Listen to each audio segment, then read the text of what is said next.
Hey, what's good, guys and girls, and welcome back to yet another episode of Mythic Banter. This is episode 20-something. I don't know exactly. But I'm, as always, joined by Rurikon. Rurikon, how you doing, bro? I am doing terrible. One of my computers exploded during a power surge, which was very scary, but apparently I've been able to resurrect the poor bastard. His name is Rathalos.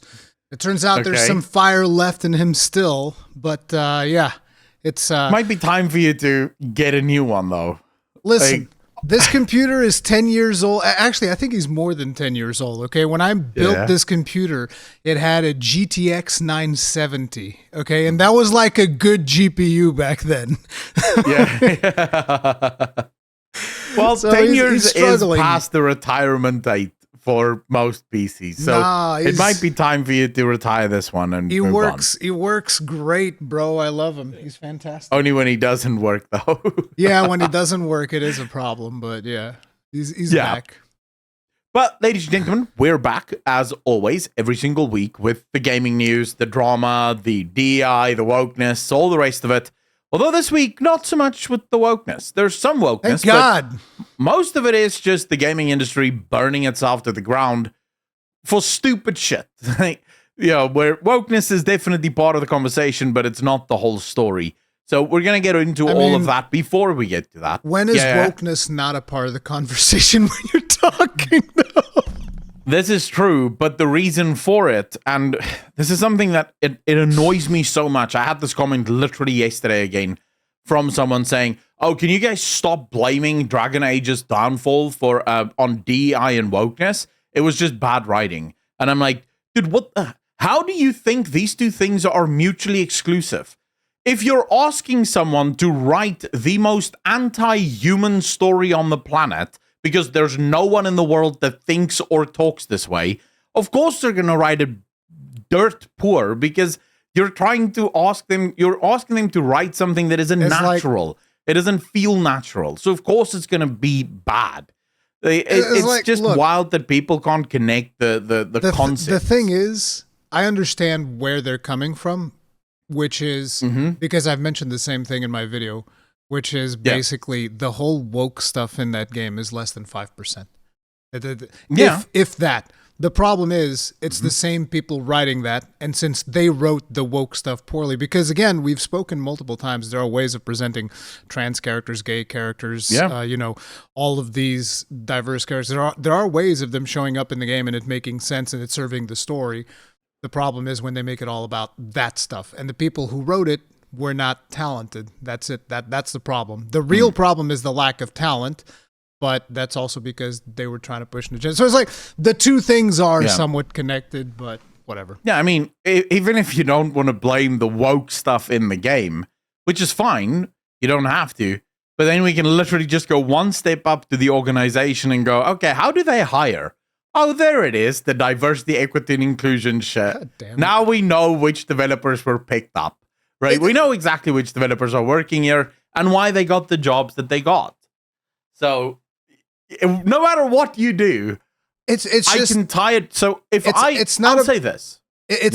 is about the hiring practices, but it is not because those people are diverse. It is because they were hired specifically because they were diverse rather than them being talented. No, but I think there is something. What do you mean, no? So, listen to what I'm about to say. The issue is that this is once again one of those things where the wokies have changed language to the point where a word that is supposed to mean something also now means something completely different because of how it's being used. If you're telling me you have a developer that is phenomenal at animation and they happen to be black, is that a diverse hire? No, it's a developer that happens to be black but is amazing at doing animations. Yeah, that's what I said. That's not a diverse hire. So when I say you hired diverse staff members, but see, that's the thing. Specifically referring to it can be interpreted as it being a diverse hire. So it's like I don't look at it as being a diverse hire, but some people will. No. But that's the thing, right? Because language has changed and diverse now literally just means what's your skin color, because that apparently determines your entire character. Um, I'm stuck in this world where when I say diversity, I know exactly what I mean, and most of my audience would know exactly what I mean, but I sometimes forget it's important to clarify, right? Yeah. That I'm talking about people who were purely hired because the people who hired Not had like a little based on their spreadsheet. talent. Yeah. Yeah, they had a spreadsheet and said, okay, not a spreadsheet, this. a checklist. Or yeah, a checklist where they went, okay, are you black? Ooh, that's very good. Are you a woman? Ooh, that is super good. You can't actually write. Oh, never mind. You have all of these other boxes checked. We'll just stuff you somewhere. You go write this next big blockbuster RPG for us, please. So anyway. That's sort of where we are. But yeah, please remember to hit the like button and hit that subscribe button if you haven't already. So many of you, more than 70% of our audience isn't subscribed. And of course, we love you for that. But it would help if you could hit that subscribe button. It lets us know that we're on the right track and we're doing the right thing. Hitting the dislike button, of course, also tells us that we're not on the right track and not doing the right thing, but we will ignore you. But we do appreciate the button. I don't ignore. I think it's important. Keep us in check. Keep us humble. Yeah, absolutely. The reason I say nah is most people, like I, for example, when I don't agree with a video, I don't hit dislike. I just leave, right? Because I don't agree. But people most often who do hit dislike. So I, for example, have what I call my dedicated haters. Like they will hit dislike on every video, no matter what, right? Doesn't matter. I can make a video saying all of their dedication. You love the dedication, though, yeah. I appreciate the dedication, but I'm not going to let the dislike button inform. Like, if you write a comment, I read all of the comments, and if someone has a decent comment, like with decent information in it, obviously I take that to heart, right? Obviously, if someone says, hey, you guys do this, I really find it annoying, that's good advice, right? We can work with that and we can sort of find a better way around that. But okay, so first story of the day has absolutely nothing to do with wokeness or DEI. It is political, but only insofar as the guy that's involved is a massive political streamer. Destiny, or omniliberal, or whatever he calls himself now on Twitter, he is in hot water. And the thing is, ordinarily, me and Rurikon would be having fun here, because this is streamer drama, and streamer drama is usually stupid. The issue here is, this is criminal behavior. So I'm not entirely, like, how do you have fun with this? It's like, the dude leaked recordings of a girl that he had sex with that he recorded.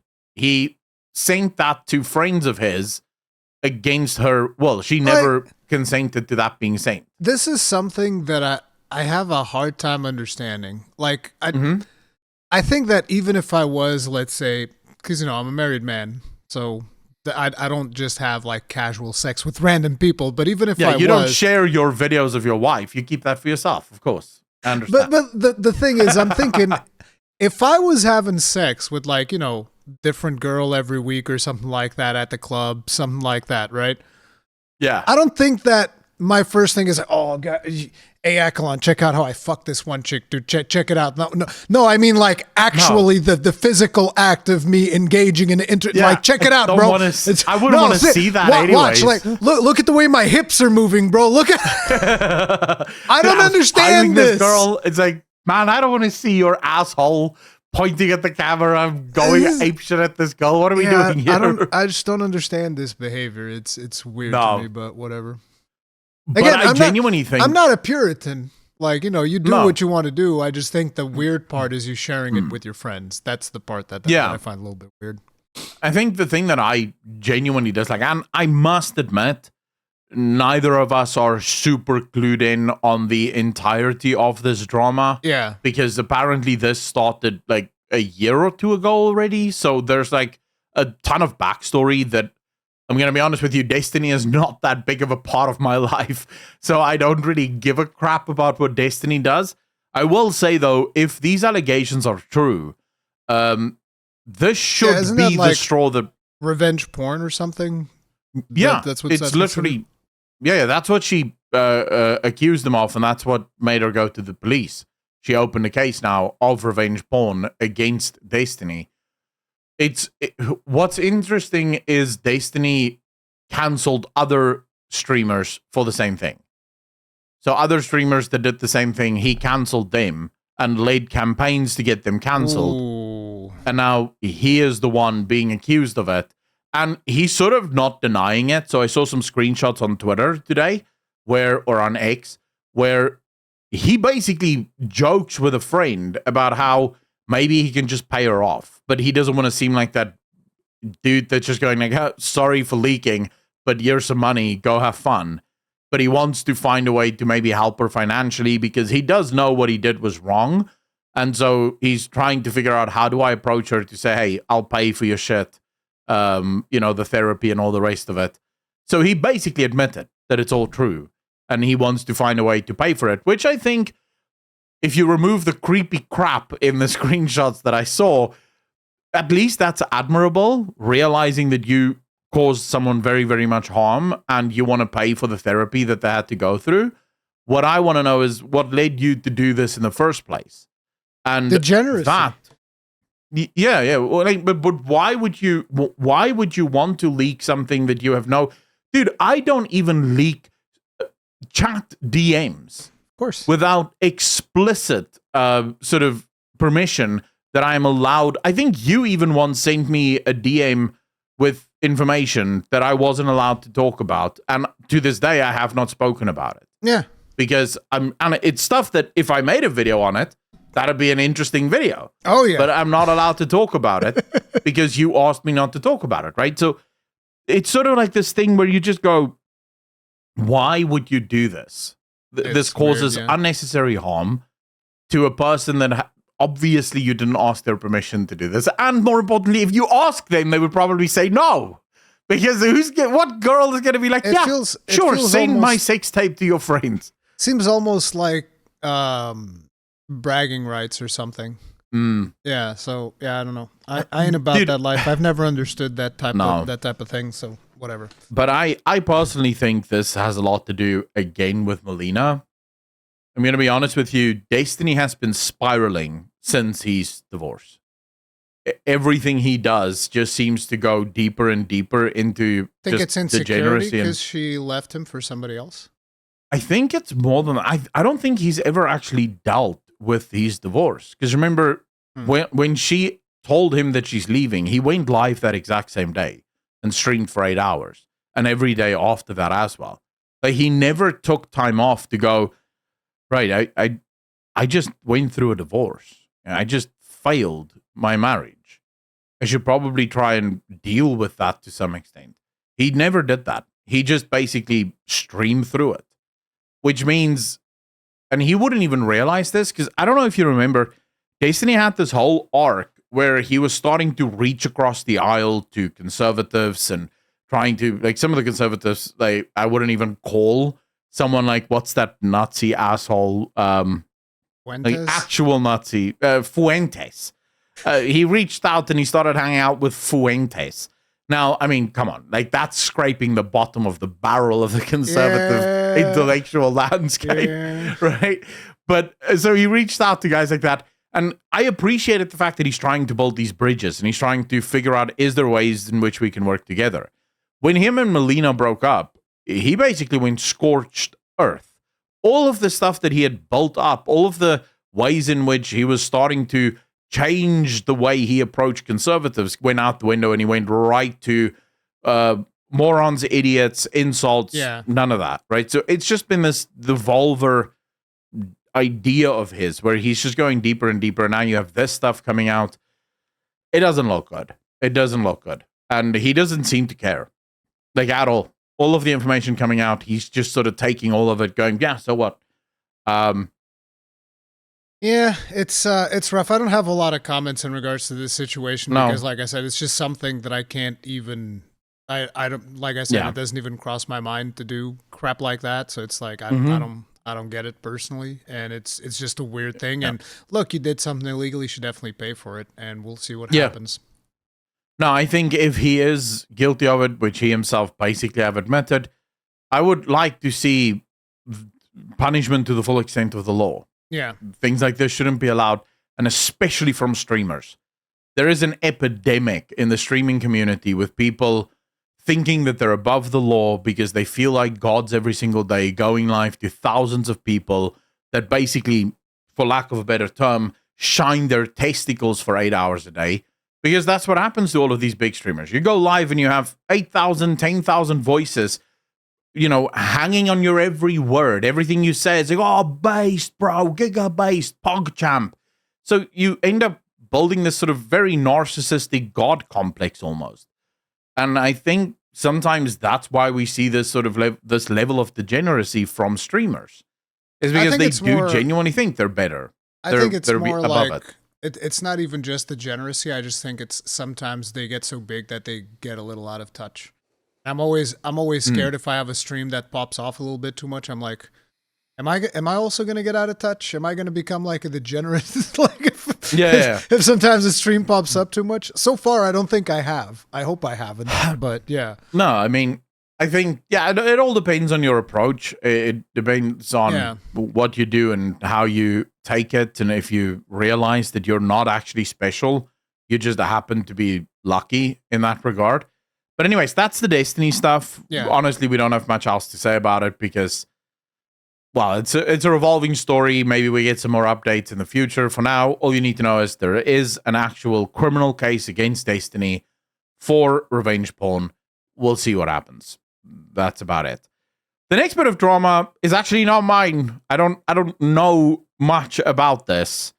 It's not like I know that much about it either. I've seen a couple of things in the timeline, and I've done some quick searches of stuff to see what else there was.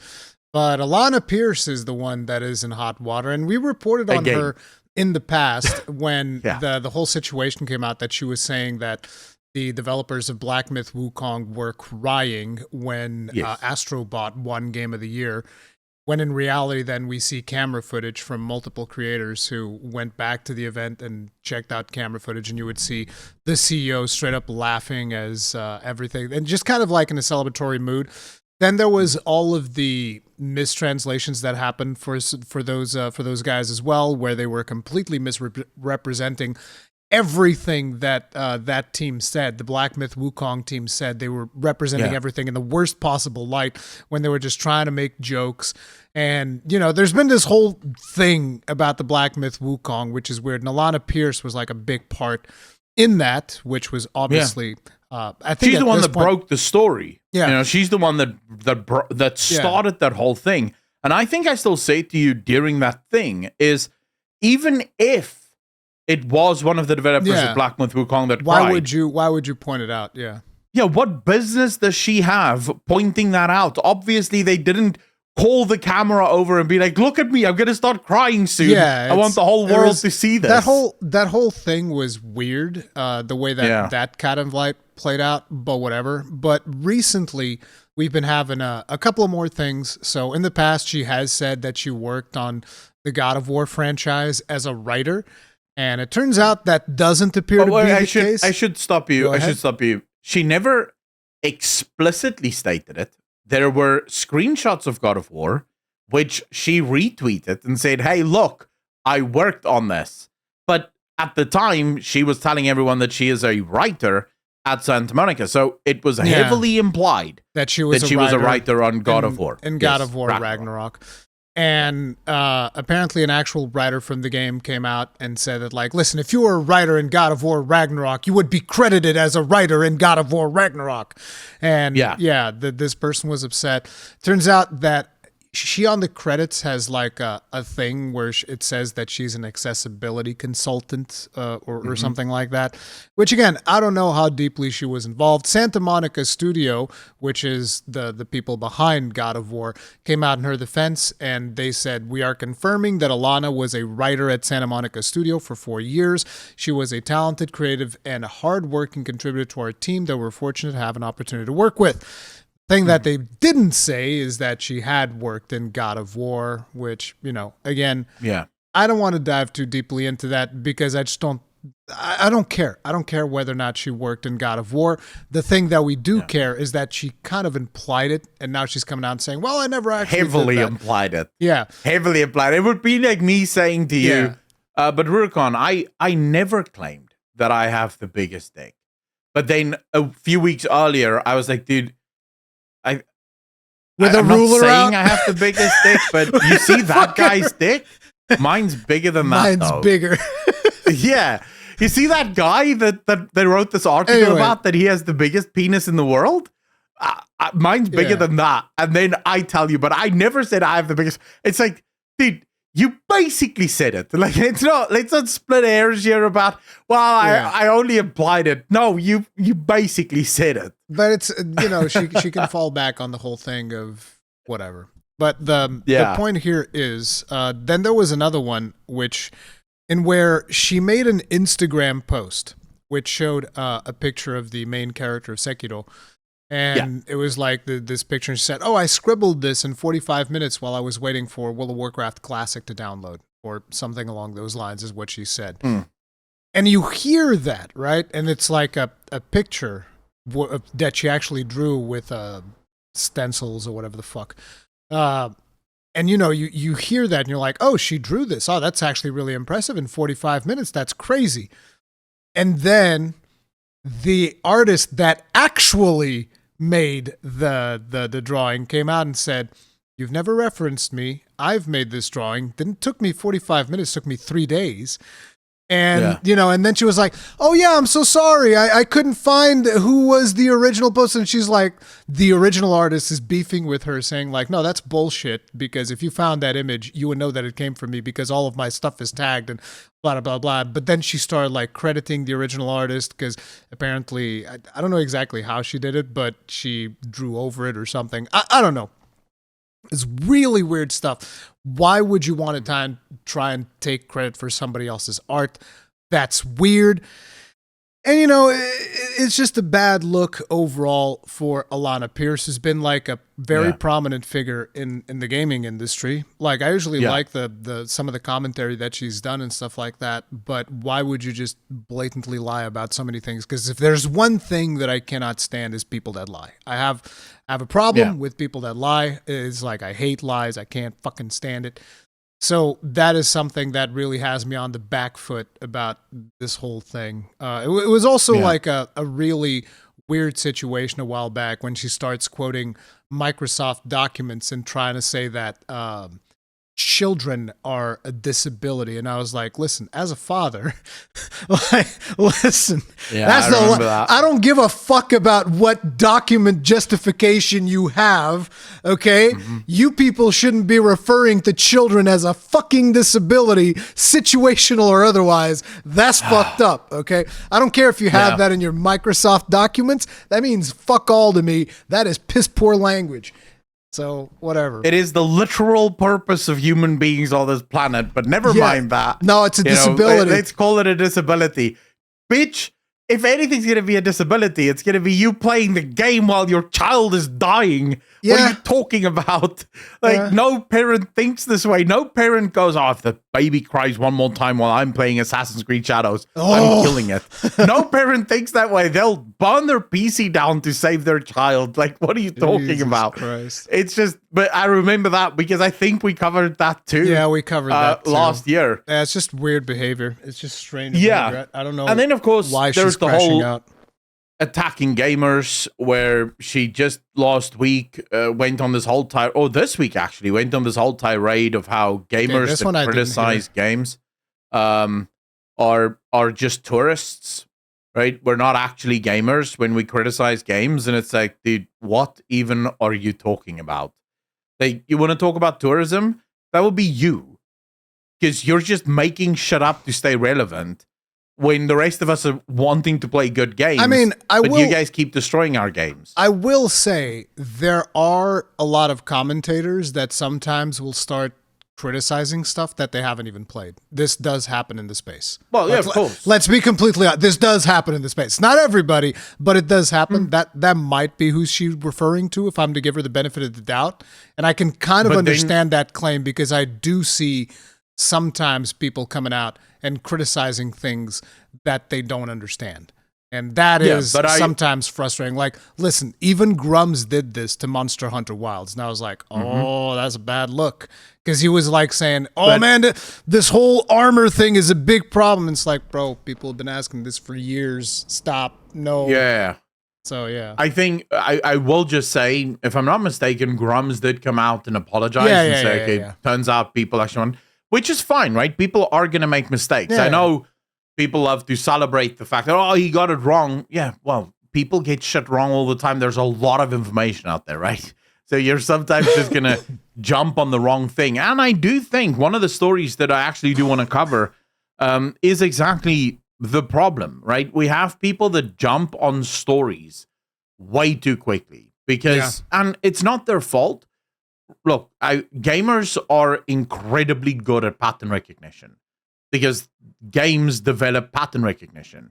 All of the research we have show that kids that play video games are far better at pattern recognition and puzzle solving than kids who don't play video games. So fundamentally, you see something, it fits the pattern, you make a judgment call, you jump to the conclusion. For me, the taste is, can you admit when you were wrong? Right? If the conclusion that you reached was wrong, can you admit it? Can you say, oh, shit, sorry, guys, I was wrong? Yeah, okay, cool, bro. No worries. No harm, no foul, You admitted it. It's all good.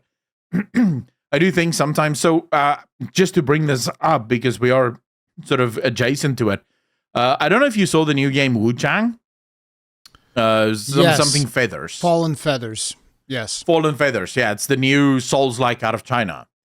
There were some huge reports from a lot of YouTubers saying that the developers had reworked the main protagonist to I've heard about be this. A lot more attractive after the successes of Stellar Blade. And then the developers themselves came out, like, after all of these stories were sort of circulating, like, this is the same character, it's just a different skin. We have lots of skins in the game. We didn't rework shit. This is the same character, 100%. And I was like, dude, she already looked hot as hell in the original. Like, they have these before and after, and I'm like, she looks better in the before. What the hell are we doing here? So it's sort of like people celebrate stuff a little bit too quickly. Apparently, there was a remake, like a rework, where they refined her features. But according to what I've been able to find, that was always going to be the case. The original look was sort of a rough first draft almost. And then they just reworked and refined it.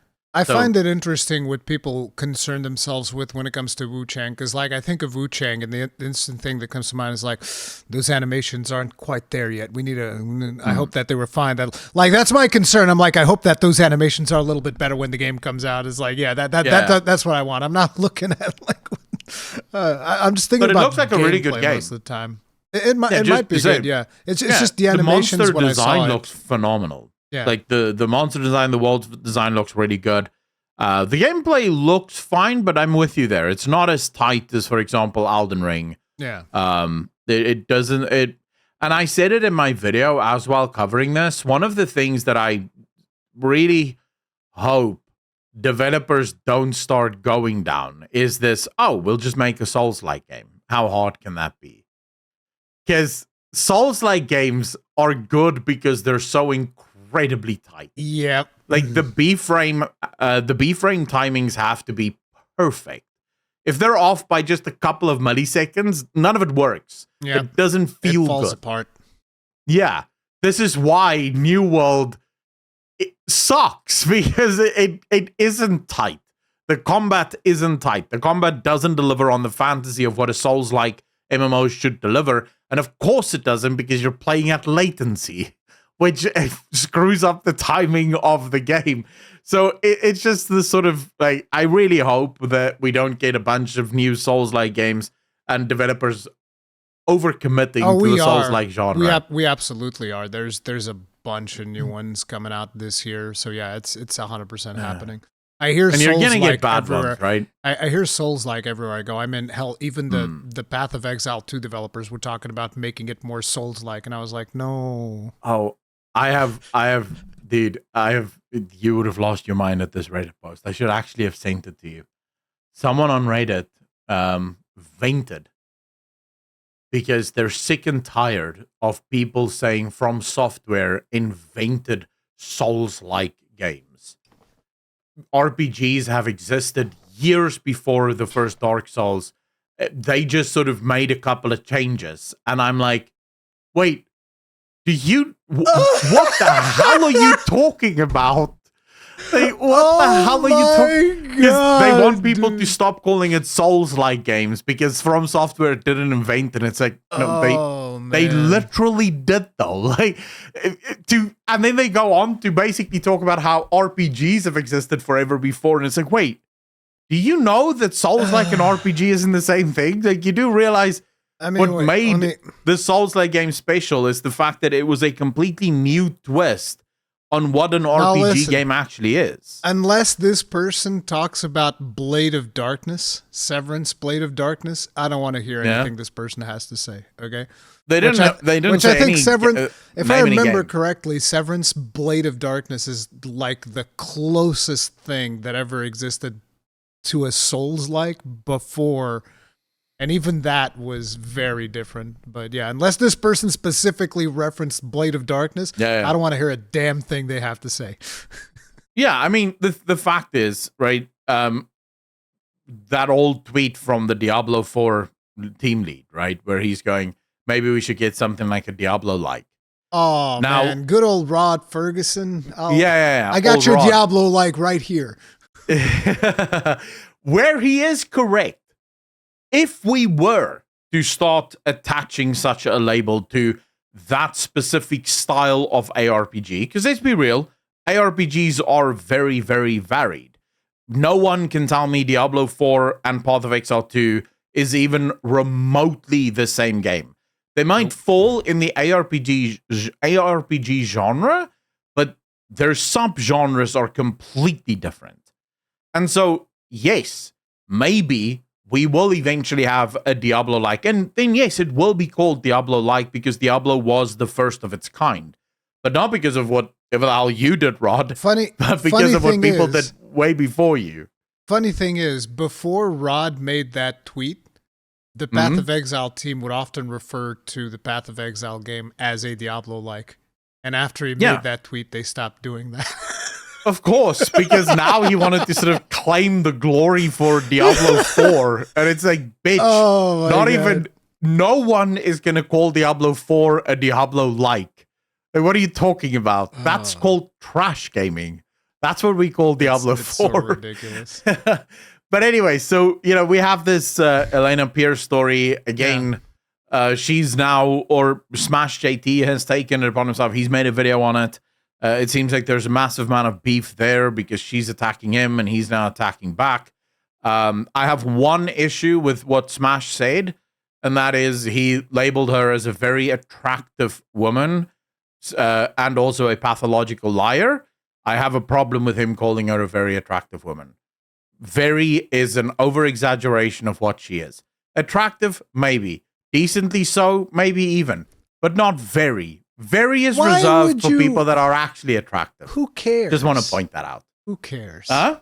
Why would you care so much about the this? word very makes it as if she's Kate Beckinsale levels of attractive. She's not Kate Beckinsale. You're being weird, dude. You're being weird. Stop. Dude, how? Stop. I'm not the one who called her attractive. I would not even have called her attractive. There are people who's disagreeing with this video. Beauty is in the eye of the beholder, okay? That's it. The beholder is blind in this instance. Jesus Christ. Let it go. No, I don't actually care, right? Fundamentally, I don't really care for drama in that sense. Yeah. I don't think I'll ever make videos calling people out unless I think what they're doing is like properly harming the gaming industry. So I do agree with the calling out of the lies. The fact that she steals artwork and just sort of goes, I did this in 45 minutes. That was actually weird. Harms, right? Yeah. That actually harms the industry. We should not have that. But yeah, fundamentally, that's sort of the Alanah Pearce nonsense, whatever that. If you care, great. We'll move on to stuff that's actually interesting here. Oh, I'm so happy about this next one. Yeah. I thought you were gonna like really get excited for this one. So your second favorite company in the whole universe, right?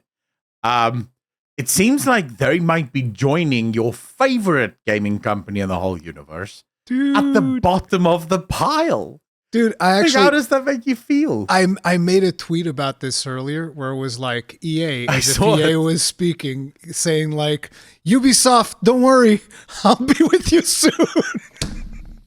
I saw that. Their stock is plummeting. Apparently, they had one of those investor meetings or whatever, and Yeah. the reports that the two main titles that are being attributed, according to some of the mainstream articles that I read, the two main titles that are being attributed to this failure is Football Club 25, which is the current iteration of FIFA. It's called FC 25. At least I think FC stands for Football Club, whatever. Yeah. So FC 25 apparently didn't perform as expected. And the Veil Guard, Dragon Age, the Veil Of Guard course. keeps rearing its ugly head like the freaking cockroach that won't go away, but not in a good way. Yeah. So EA is having problems with Veil Guard. So it should just be. The It should interesting just be thing pointed out. let me Veilguard underperformed massively. Just to quickly put some, they expected 3 million sales, which was already and below. that was like profits. revised. That was revised expectations, and they still weren't able to get it. 'Cause, I mean, even Andrew Wilson, as moronic as he is, looked at that game and said, boys, we're not selling 10 million of this. That's not happening. They've revised that number down. Maybe we make a little bit of profit here. One of the And things then they that sold half of that. Yeah, sorry. one of the things that I would point out is that this was reported by Smash JT how long ago? It's almost like months 3 ago, months. I feel like. Yeah, 3-4 months now at this No, point. 3 Smash months. JT. 3 months is when the game came out. It was shortly after the game. Like Yeah, literally, like I think but within I like think- I think 2 it weeks, was- 3 weeks after the game. Yeah, then it's probably like, but it was months It's ago. like 2 months. Yeah, maybe something like that. That Smash JT reported that some insider had told him. And I'm always wary Yeah. when somebody talks about insider because anybody can say, "Oh yeah, I have an inside source," right? So I'm always like, okay, sure, maybe this happened. But Not it's just like that. the numbers are exactly the same that he reported Yeah, on. If I'm not literally exactly mistaken. the same. Yeah. But here's the thing: not just can anyone claim that they have an insider. I currently have 5 emails in my inbox from insiders that you sort of talk to, and then you just get like a weird feeling. You get You're a like, weird vibe. Yeah. yeah, this doesn't feel right to me. And maybe they are. So I ask, can you prove that you actually work there? Like walk up to your CEO and take a selfie. Whatever the case may be, prove to me that you actually work there. So it is possible that you have a source, but the source is not actually a source. So that can also happen. But you are correct. Smash was on the money. 100%. The numbers was perfectly aligned. So he can trust that source. That's probably a verified source at this point. And it's like I remember at the time when there was a bunch of people saying like, "Oh, we're topping the charts with Veilguard," and I was like, those numbers are not super impressive for Veilguard. And I still I still played through the whole thing, did the whole thing because I'm like, if I'm gonna really talk about it, You were one of the 1.5 million. It was but the thing is, I didn't buy it though. I got a review code. So, but you were still, because remember, I was part of the concurrence. The 1.5 million, they didn't say bought. So they didn't say they sold 1.5 million copies. Right. They said 1.5 million players engaged with the game. Oh yeah, that means that review copies engaged with the game in the same way. I engaged with it for 99 hours. I did the whole thing. There was nothing left I would just to do. like to point out to anyone that's going, yeah, but obviously they mean sold. No. In any sort of call from companies to investors, what is not said is oftentimes far more important than what is being said. Yeah. If it was sold, they would have made clear they sold 1.5 million copies. They drafted it specifically to say 1.5 million players engaged with the game, because that includes all of the review copies that they sent out and maybe people who subscribed on EA Play for less than $20 to play it, like myself, right? So that's not sold. But anyways, yeah. Yeah, that was it. I don't have a whole lot to really add. It's like the thing was to me is that, like I said, when I've played the whole thing because I needed to really see it, I was like, yeah, it's not all of the things that people are making it out to be. Sure, you can like it, but it's just as an RPG, it fails massively on so many different levels. Yeah. I think so. To have people sort of see what's happening here. So FC, for the first time in its existence, is now trending downwards. It's going to be losing money. It's about goddamn time. In the single-digit figures. Now, that doesn't mean that the game is super down, because for the last 2 quarters, it has had double-digit growth. So now it's having single-digit declines, which means it does have a ways to go, but it depends on what that single-digit decline means, right? 9% is still a lot. It's a massive decline. I mean, you have Veilguard that was supposed to, after revising it down, sell 3 million copies, and only 1.5 million players actually engaged with it. I'm willing to bet my ass that the vast majority of those players probably played it on EA Play. And the reason for it is here's why I think so. If you look at the actual numbers of people that played it, it's only the first 3 days that it has decent people playing it at the same time. Are you talking about on Steam? Steam charts, yeah. Yeah. The game dies relatively quickly. Here's what you need to understand, though. When it comes to FIFA, FIFA is mostly a European game. Yeah, I'm not talking about FIFA. I'm talking about Dragon Age Veilguard. I thought you were talking about FC. Here. Okay, I got you mistaken. Yeah. No. FIFA, I think people buy on Steam on PlayStation. They play it on PlayStation. It was the point that I was going to make. Yeah, you're absolutely correct there. And you know who we should blame, chat? We should blame the Spanish, the Portuguese, all of the Brazilians, all of South America, really. They are the reason FIFA makes money. Absolutely. I don't know if you guys even know this, but football or soccer is... Don't say soccer! There you go, right? They get really angry when you don't respect their religion. Like it is like a cultural thing there. I don't even care about football, but it's just like the whole soccer thing. What do you mean soccer? God we call it soccer here in South Africa as well. We don't call it football. You need to stop that. What do you call football then? We don't have football. We have rugby. Yeah, but what do you use the word football for then? We don't use the word football. Then you should. We just say soccer. No, football. That's the way to say it. It's football. It's like there's this whole notion that because the Americans invented that hand egg game, that one's football. It's like, no, you didn't even play it with the foot. Don't smash the NFL here. Why are you shooting shots at innocent bystanders here? They don't even play their game with their feet. Okay, you get like 1 or 2 kicks or something. It's like, you barely even play the game with your feet. All right, that's not football. It's hand egg. But it is a fun game, NFL. Much better than soccer or football. What the hell? It is better, bro. It is. It's 100% better. Oh my God. Like, there's only one good form of football or soccer, and that is the World Cup when Germany is playing. Outside of that, I couldn't care less. I genuinely don't watch it. But I know, for example, and this is there's modded versions of the FIFA games in Brazil, for example, that is updated with all of their local clubs and all of their local teams, their local players, because in Brazil, it's like a religion. Oh, yeah. This is one of the things. I mean, in Portugal as well, by the way. It's like a religion in Portugal as well. But one of my favorite things ever, and I realize this makes me sound so evil, but one of my favorite moments ever, I love watching these highlights. When they lost? Is when Brazil gets absolutely stomped by the Germans.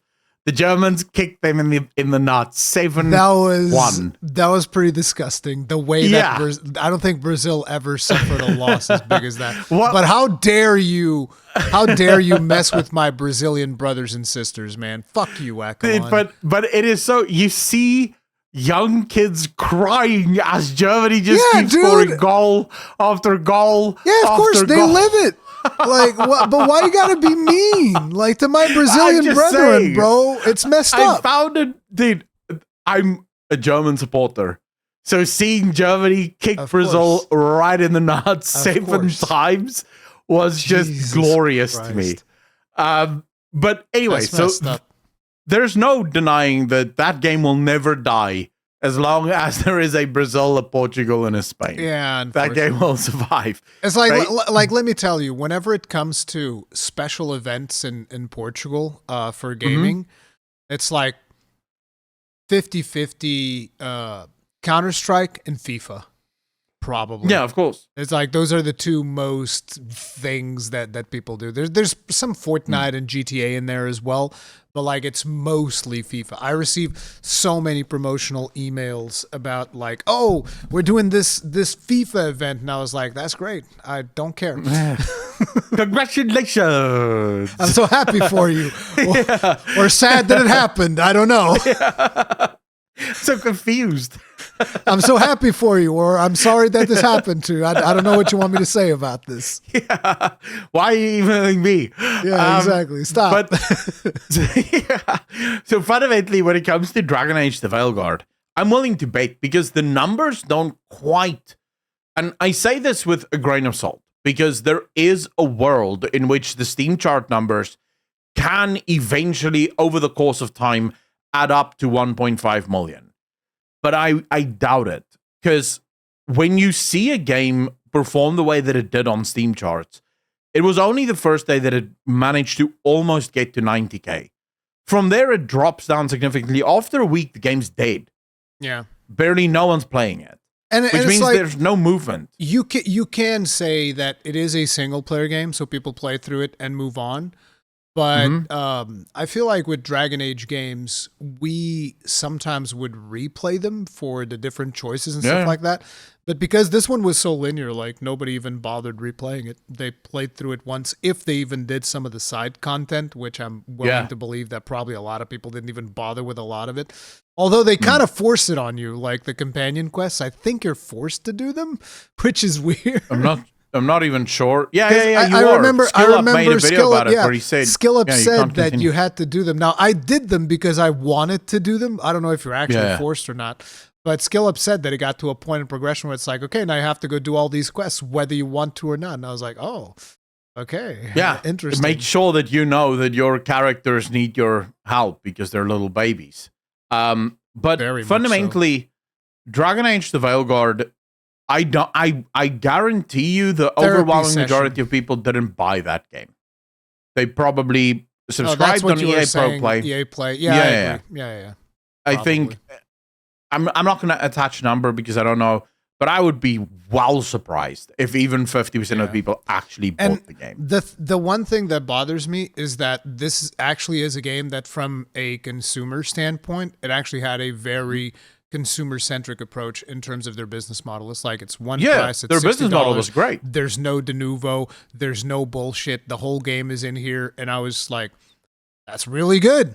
It's just too bad your game kind of sucks. Yeah, but I think Andrew fantastic Wilson business looked model at the though. Previews. Yeah, but I think Andrew Wilson looked at the previews and he was like, "Man, we're not selling this shit." Yeah. Don't even waste your time adding a cash shop. Nothing's happening here. Just ship it. Clip it and ship it, boys. Let's get on. Let's move on. What is a little annoying is that all of the media is now claiming that at 1.5 mil, the game almost barely broke even because the overall budget was like 200 million. And I genuinely, firmly believe that is a lie. That number is a lie. And here's why. So Dragon Age the Veilguard, it's very important that you understand, not you personally, but the viewer understand. Dragon Age the Veilguard goes through 3 different iterations. It starts as a project called Project Joplin. Yeah. Project Joplin then gets left in the middle of production, completely stopped production, moving all of the developers over to finish Mass Effect Andromeda. After Mass Effect Andromeda is finished, they come back, but now they've reset the project and they're turning it into Dreadwolf. Which is going to be a 4-player co-op multiplayer experience, which, by the way, let me tell you, you can still feel that portion of the project when you are playing the game. This is why the game is so incredibly linear, and why you feel like, oh, there's an arena here, then there's a place for you to move, and then there's another arena, then there's a place for you to move, because it is very much designed with that mentality of like, okay, you're going to go over here, then there's going to be 4 of you, and then you're going to fight, and then you're going to move on, and the banter is what's going to keep you guys going and enjoying your experience. And obviously, that didn't happen because they released it as a single player. Yeah. Yeah. Then Dreadwolf gets a soft reset. I say soft reset because we don't actually know. We're just told that this project reset twice. And then finally Veilguard is unveiled. A project with that long of a span and that many resets, suck my nuts. It's not just 200 million. No shot. No shot. Because Veilguard alone, by AAA budget standards, would be 200 million. That's just Veilguard. That's not talking about the 2 resets that happened. So I think EA is doing a little bit of creative accounting here, where they're sort of going, well, let's just not include Joplin and Dreadwolf, and we'll just say the game cost 200 mil and be done with it, right? So if you're an investor, they're technically not lying, because in previous investor calls, they would have told you Dreadwolf cost this much and Joplin cost this much. But they're not including it in the overall price because, it's different name. Different name, bro. It's a different game. It's not the same game. Don't even worry about it. Yeah, so I don't even think, my personal opinion, the game's budget probably closer to 4, maybe even 500 mil. And then you get media costs involved in that as well. And now you're running closer to 700, 800 mil because PR is expensive. Buying PR is very expensive. Although these days, not so much. You just get the journalists to write bullshit articles about your game and you get free PR. Or you make the game super DI and the YouTubers give you free PR as well. Not good PR, but hey, there's no such thing as bad publicity, isn't there? Yeah, about that. Yeah. But so from my perspective, the even the 3 mil revised downward number would not cover the production of the game. It would not cover the cost. No, I don't think it would. Yeah, I think it'd be a problem regardless. Yeah. So EA was basically just trying to minimize losses. They weren't trying to maximize profits. They were just going, right, how can we get these losses to like an acceptable level? Because I think 3 million is something like 168 mil at $70 price point or some shit like that. There's like all types of percentages that are going to be cut in from Steam and then percentages from stores and blah, blah, blah, blah. Yeah. So we don't actually know the proper numbers. No. But even if we go on like maximum, you get all of the money. Even that doesn't bring you even close to the 2 million mark, 200 million mark even. So yeah, fundamentally, EA just lost a crap ton of money on Dragon Age, the Veilguard. Now they're losing money on FC. Dude, are we should we start worrying about Mass Effect? I've already we've already talked about with Mass Effect, considering that the Veilguard team moved on to go work on Mass Effect. I'm already, my instant advice for people that are like, oh man, I can't wait for Mass Effect. I'd be like, you should probably wait for content creator reviews. Yeah. Because we've seen that mainstream media will straight up glaze Veilguard, and it's rough. So you should wait for content creators reviewing it. Yeah. It's funny that you say that. This truly isn't planned as a sort of sequence or I'm a genius crossover. Like that. I'm good with segues. Yeah, it's not planned segue, but it is a segue. Talking of glazing, did you see the previews from the mainstream media on Ubisoft's Assassin's Creed Shadows? Nope, so because I've written that game off because Ubisoft are a bunch of scumbags and they get what they deserve. Well, so Assassin's Creed Shadows, all of the mainstream media and some YouTubers had 5 to 6 hours hands-on review that they could sort of play the game and get a bit of a preview. It was a limited. You know how the previews work usually. Yeah, you get like a slice from the game and you can play through that. I know exactly. Take a guess. What do you think the mainstream media had to say they loved about their time? I'm sure they loved it. They thought it was the best Assassin's Creed. They thought it was a return to form, I would imagine, even though I think that this is very different from traditional Assassin's Creed. So probably using the words return to form wouldn't work. But I don't know if they did that or not. I'm just kind of like going off of what usually happens with these types of things. They'll probably bring up the fact that, oh yeah, the extra time that they took to polish the game makes a massive difference. It was super immersive, blah, blah, blah, blah, blah, blah, blah, glaze. I'm assuming that's what happened. 100%. So you basically just repeated every single one of the bylines and titles for every single one of the big publications. It was worth the wait. This is an absolute return to form. This is the best RPG. One of them, I think Eurogamer, even said they may as well be BioWare with this level of RPG storytelling. I don't think they realize that's not necessarily a compliment anymore. Well, it's either the gamer or Eurogamer, one of the two. I'm gonna look up Dragon Age: The Veilguard a 10 out of 10. So obviously, from their perspective, Dragon Age: The Veilguard really delivered. On all of its storytelling promises. But anyways, they were glazing that game. It's basically the return to form for Ubisoft. Kotaku, it was Kotaku. Kotaku said, could Ubisoft actually have finally made an Assassin's Creed game that everyone will love? Right? So this is the one. This is the one to unite them all. The One Ring to bring everyone together.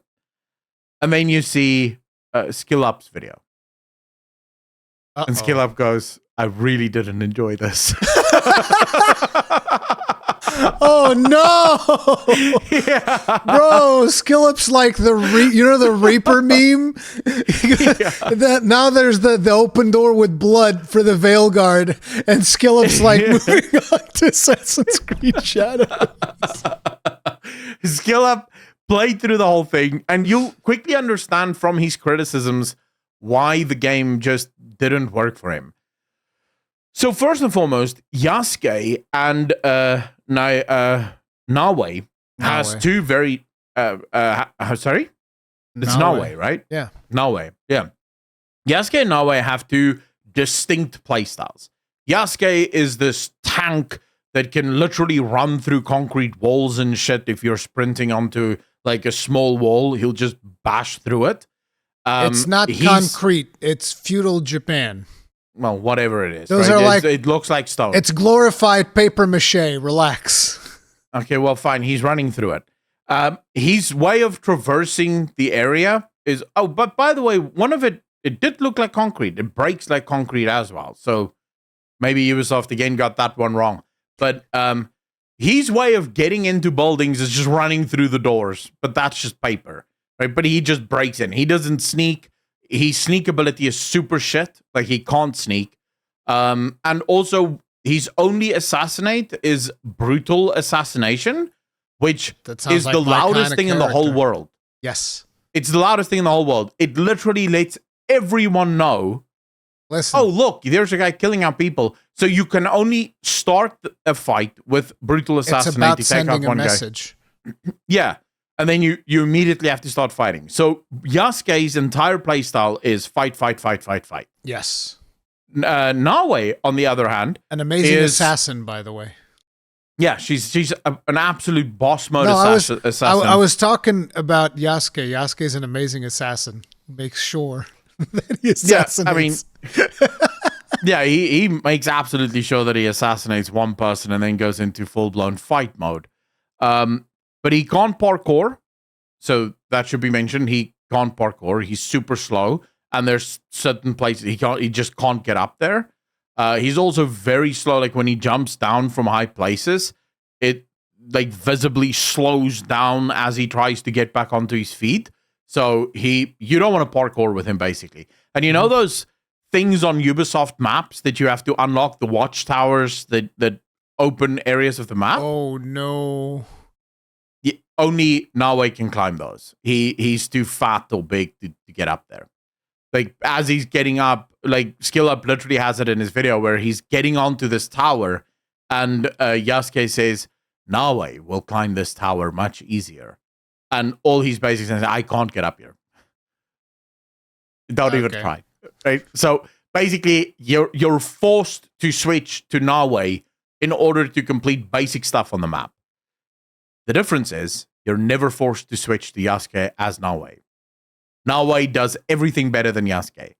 She can sneak, she can assassinate, she can fight hand-to-hand combat, she can parkour.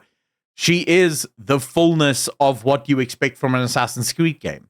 And Skill Up explains it as follows. He says, when you look at an Assassin's Creed game, it's not the greatest combat in gaming. It's not the greatest sneaking in gaming. It's not the greatest parkour in gaming. The secret behind its success has always been how flawlessly you can switch from these different things. So you can go from sneak into parkour, into assassinate, into fighting, all in one go. I mean, there's that, but there's also the fact that, at least back when I used to play it, back in Assassin's Creed 2, the story was also pretty good. Yeah. But I mean, from a gameplay perspective, so we're going to get to the story. That's a whole different chapter in the video. But you know, in this game, Yasuke can do 1 out of the 3. He does combat. He fights. Can't parkour, can't sneak, and assassinate. He just fights. Nawe does all 3, and she does them perfectly well. And he said he wanted to play his entire preview time with Yasuke because he was sort of interested in Yasuke's story. He hated every minute of it. It was the most boring way of playing because you basically have only one way to play. Run in, kill everyone, move on. That's it. There's no real sneak because even your sneaking is shit. Whereas every single time he sort of played with Nawe, he actually had fun. Like he did some of the levels twice, once with Yasuke and once with Nawe, and that was fun. Nawe's playstyle is a lot more fun because you actually get to be an assassin. You're not just some dude that's brutish and killing everyone. The other problem, of course, is Yasuke is supposed to be the slow tank, but once you get into a fight, he turns into like an almost ninja assassin, dashing all over the place, and he's like, wait, but... Like Batman. What? Like, he moves super slow. He does everything super slow, except when he's in combat. He's saving his energy for when he's in combat. And then he just releases everything. Yeah, that's how it goes. So, yeah, it kind of breaks the immersion. But then it gets even worse. When you play with both of the characters the same mission, the areas don't even look the same. So with Yasuke, one of the halls is completely closed off. You can't go there. But then with Nawe, the boxes are removed and there's like a secret corridor that you can go into and escape from and so on. So it just feels disjointed.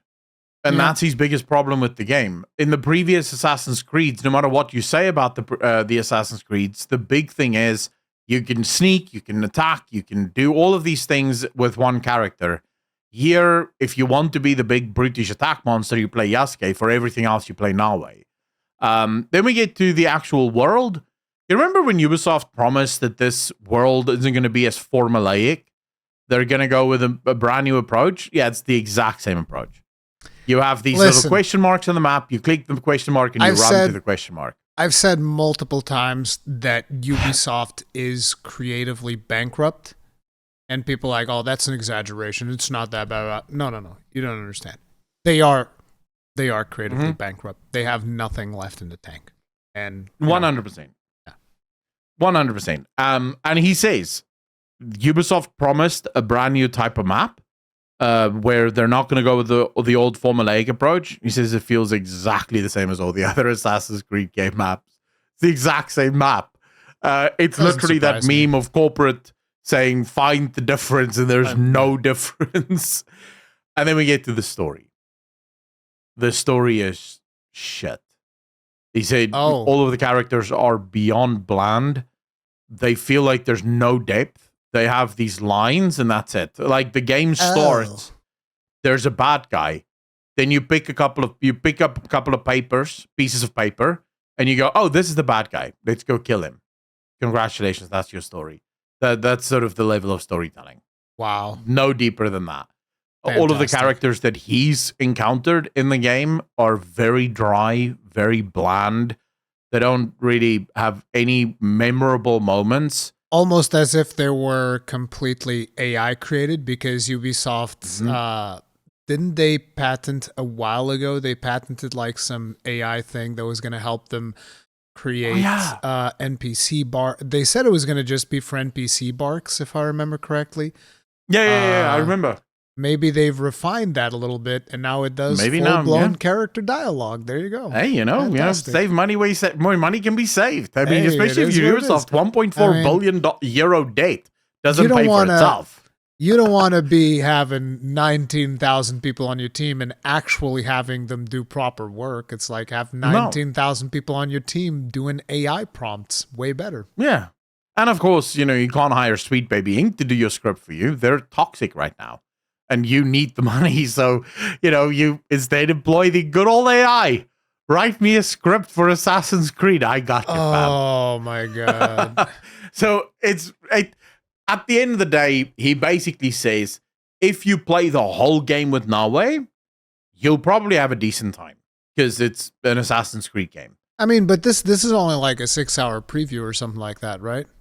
Yeah. This is purely just based on he was. We don't already know if he's going to. We don't know if he's going to unlock more things. Yasuke, I mean, maybe Yasuke will get to parkour a little bit later or something. Well, from what he's shown, and you do get his skill tree, right? So you can see what skills he unlocks. All of his skills is about combat, like basically just being this combat monster. So he isn't ever gonna be the. Well, he says what actually upset him a lot was the fact that he doesn't feel like a samurai.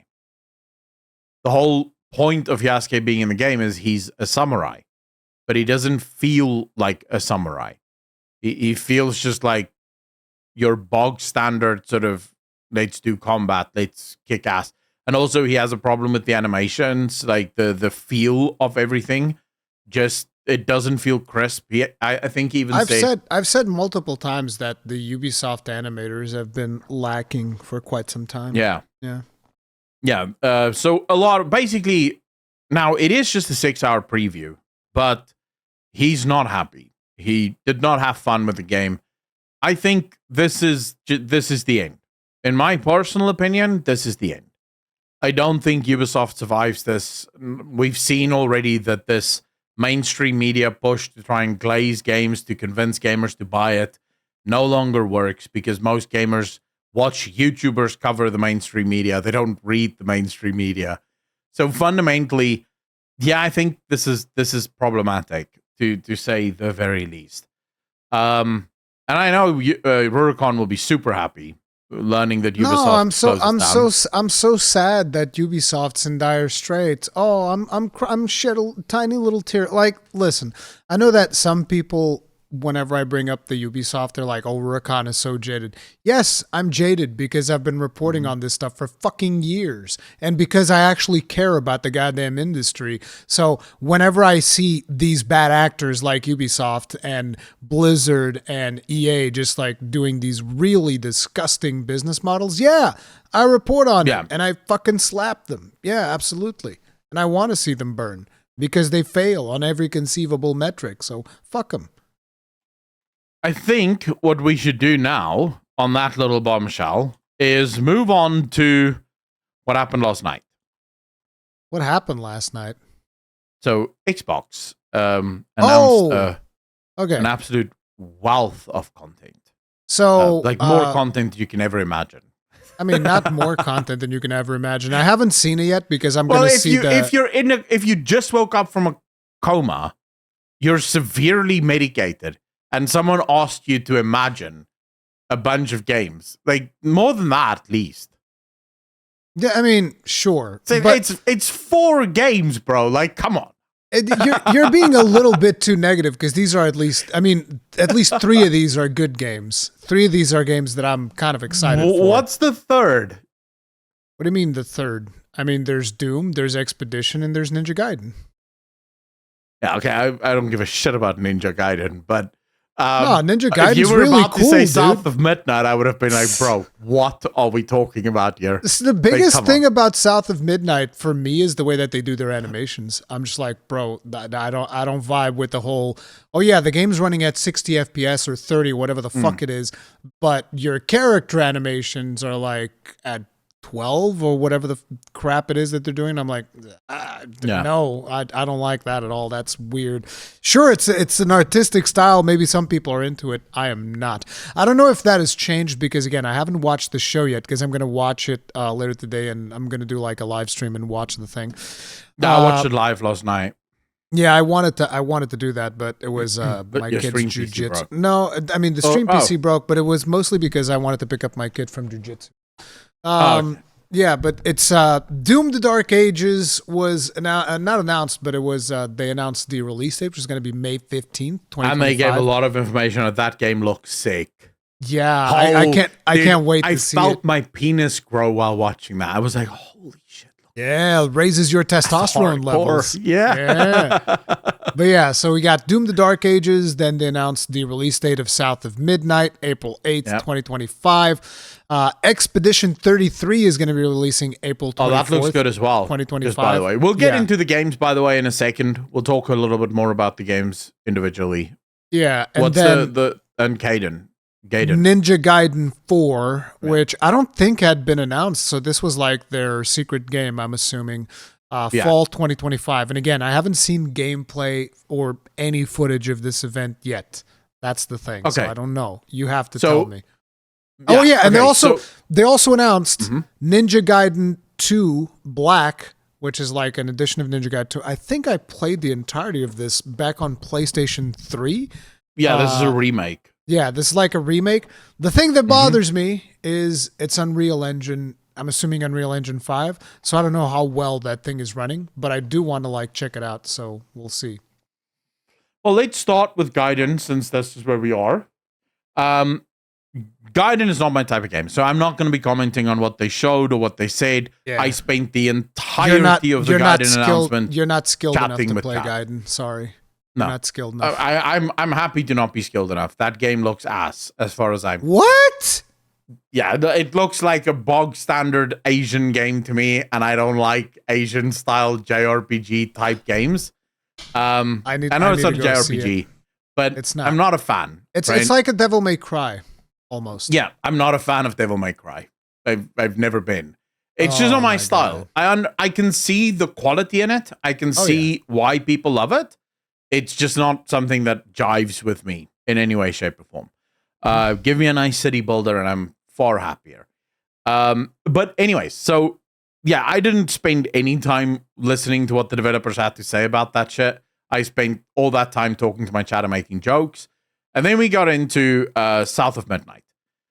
Now, I have a couple of thoughts about South of Midnight. The first one is, watching through the entirety, I don't particularly mind the story. Is it still doing the 12 FPS thing on the main character where it looks wonky as hell? There are a lot of scenes where you look at the pre-rendered stuff and you go, wait, am I having frame rate issues here, or is the game having frame rate? Something's not quite right here. So there are lots of jank, which is kind of worrying because this is a rendered version. So clearly they chose the best parts of the game to showcase.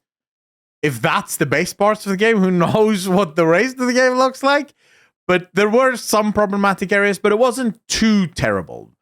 I will say this. Love the story. Love the idea. Hate the execution. The whole game has this sort of... So you don't kill anyone in the game. You just free them from their corruption. So there's a sort of this overwhelming feel-good nonsense attached to the game that I'm generally not a fan of. I just want to kill monsters, bro. Like, make it dark, make it gritty. And especially since they say they want to make the world gothic and dark, but then you don't kill people. It's like, come on, man. Like, let's go full dark and let's get it over with. I'm not a huge fan of the protagonist. And no, not because she's black, but because she's young. She's too young, and I'm not entirely sure what's the hook of this character. If you're going to go with a female protagonist, you're already running into some barriers. The overwhelming majority of gamers that's going to be playing this game will be male. So you need a hook that makes them go, ooh, I want to play with this character. Stellar Blade did it perfectly with Eve. Because the first 10 minutes, the guy's gooning over Eve. And then he gets into the gameplay, loves the gameplay, forgets mostly about Eve. But Eve was a great hook to get the guy into the game. When you have a character like this, where, I hate to say it, but she's clearly underdeveloped. And I mean that as, you know, when you see like young girls, like puberty level or age girls, they sort of look awkward and weird and slanky, and there's no hips yet development, shit of that nature. This is the main protagonist. It's like this just stick girl that exists in the world and is this huge hero. And I look at that and I go, well, where's the hook? What makes me want to play this character? I mean, and I love the idea because this is the South. It's like the deep South, right? And it's using all of those Hoodoo and Haitian and French sort of amalgamation stories of their myths and stuff. So I love the idea. I even love the idea that it is a black girl that's playing it because it's that deep South sort of storyline. So all of that I loved. I was just not a fan of the aesthetic look of the protagonist. Would you say that Ellie from The Last of Us needed to be older for the character to work? No, because the dynamic that they're establishing with Ellie is Joel and Ellie, right? So Ellie is supposed to be almost like this daughter figure. Yeah, but remember, Last of Us 2 is no longer a standalone, right? It's a follow-up from Last of Us 1. And you're trying to go for a very specific. You want the male players in the game. Joel is the hook for people to enjoy Ellie? I think Joel is the hook that then allows Ellie to become someone you care about. Because through Joel, Ellie almost becomes like your daughter, right? So there's an emotional connection that is established as a result of Joel being used. And you're saying you don't feel that for this character? Well, it depends on how they approach the storytelling, right? Because they may have such a character in the game. They might have a hook and you just don't know it yet. Yeah, they have not shown the hook yet. But I'm just commenting on what they showed. Yeah. Looking through the whole thing, at no point did I have a moment where I thought, man, I need to play this. It was basically just like, okay, this is fine. The combat also, I desperately hate the combat. Because I haven't seen it yet. They explain these cool things that they're going to be doing with the combat. And it's all going to revolve around these pull and push mechanics, right? So you pull someone close and then you push them away with big damage. And I looked at it and I thought, this is formulaic as shit. Because I know what's going to happen. Yes, I have all of these different spells that I could potentially be unlocking. Or I could just use these three because it basically does all of the damage. And that's all you're going to be doing. Pull, push, pull, push. And then it also doesn't flow. Like you'll see when you watch it. The combat doesn't feel... it's not Elden Ring combat. It's not flowing. It's not free-flowing. Not everything can be Elden Ring combat. I mean, it's like... No, but I'm referring specifically here to how... The animation. How free-flowing Elden Ring combat is. It feels like things are naturally flowing into each other as a result of the combat or of the design, whereas this one doesn't feel. It's very janky. I don't know. I wasn't a huge fan. I do like the story though. I think the story is really awesome. The setting is really cool. I don't even mind the artwork. I think artwork wise, it looks decent. Will I play it? I don't know. I'm not convinced. I mean, you do have Game Pass. I know that. So. I'm not at the moment because I have nothing to play on Game Pass. So I'll sign up when there's something that I want to play there. But no, I sort of let go of my Game Pass like a month ago because I was just like, dude, I don't know why I'm supporting this. I'm playing everything on Steam at the moment. Yeah. But I will sign up again because there's other games, and that's where we get to Claire Obscure. Now, I'm not going to tell you too much about this. Because I don't want to spoil it for you. Because I know there's going to be good stuff in there. Oh, yeah. I'm very excited for Expedition 33. I think that game is going to be an absolute blast. And it's like this is a team where a lot of people in the industry were saying like, yeah, turn-based bad. You shouldn't have turn-based games. Turn-based bad. And they're like, okay, That's great. Just leave us a nice big open gap in the market and we'll fill it right up. Don't even worry about it. And that appears Dude, to the be what guy they're literally doing. came up with the idea because his childhood games were JRPGs that had this combat style, and that's what he wanted. It even has the world map from old school Final Fantasy. And you have like this cool. You have like this big giant character that you meet that is your vehicle on the world map that allows you to travel and stop off at places and so on, and he can go bigger and you feed him stuff and that gives him extra abilities. So it's a super cool idea, and it looks super high fantasy. Like it is dark. They did say at the offset this game is written for adults, so their characters are adult characters. There's going to be hard conversations, dark shit that happens, and you're going to have to deal with that. Nothing woke, at least not from what I could see, and not from what they showed. One thing that will maybe trigger you, depending on how sensitive you are, or maybe some of your viewers, most of the developers are white French men, so you have to accept that. There's one Asian woman, so why would that trigger me? Not you, but some of your audience might be, triggered. Are you There's trying no to say that in the developers? Are you trying to say that my audience is like giga left leaning? Like I have a very I'm not suggesting I have an actual diverse audience in the sense of the proper sense of the word. I have audience from all walks of life. But no, the developers seem really sweet, really awesome. The French in their mouths are okay. You can deal with that. But no, they seem awesome. Just pure love for video gaming. And the story looks phenomenal.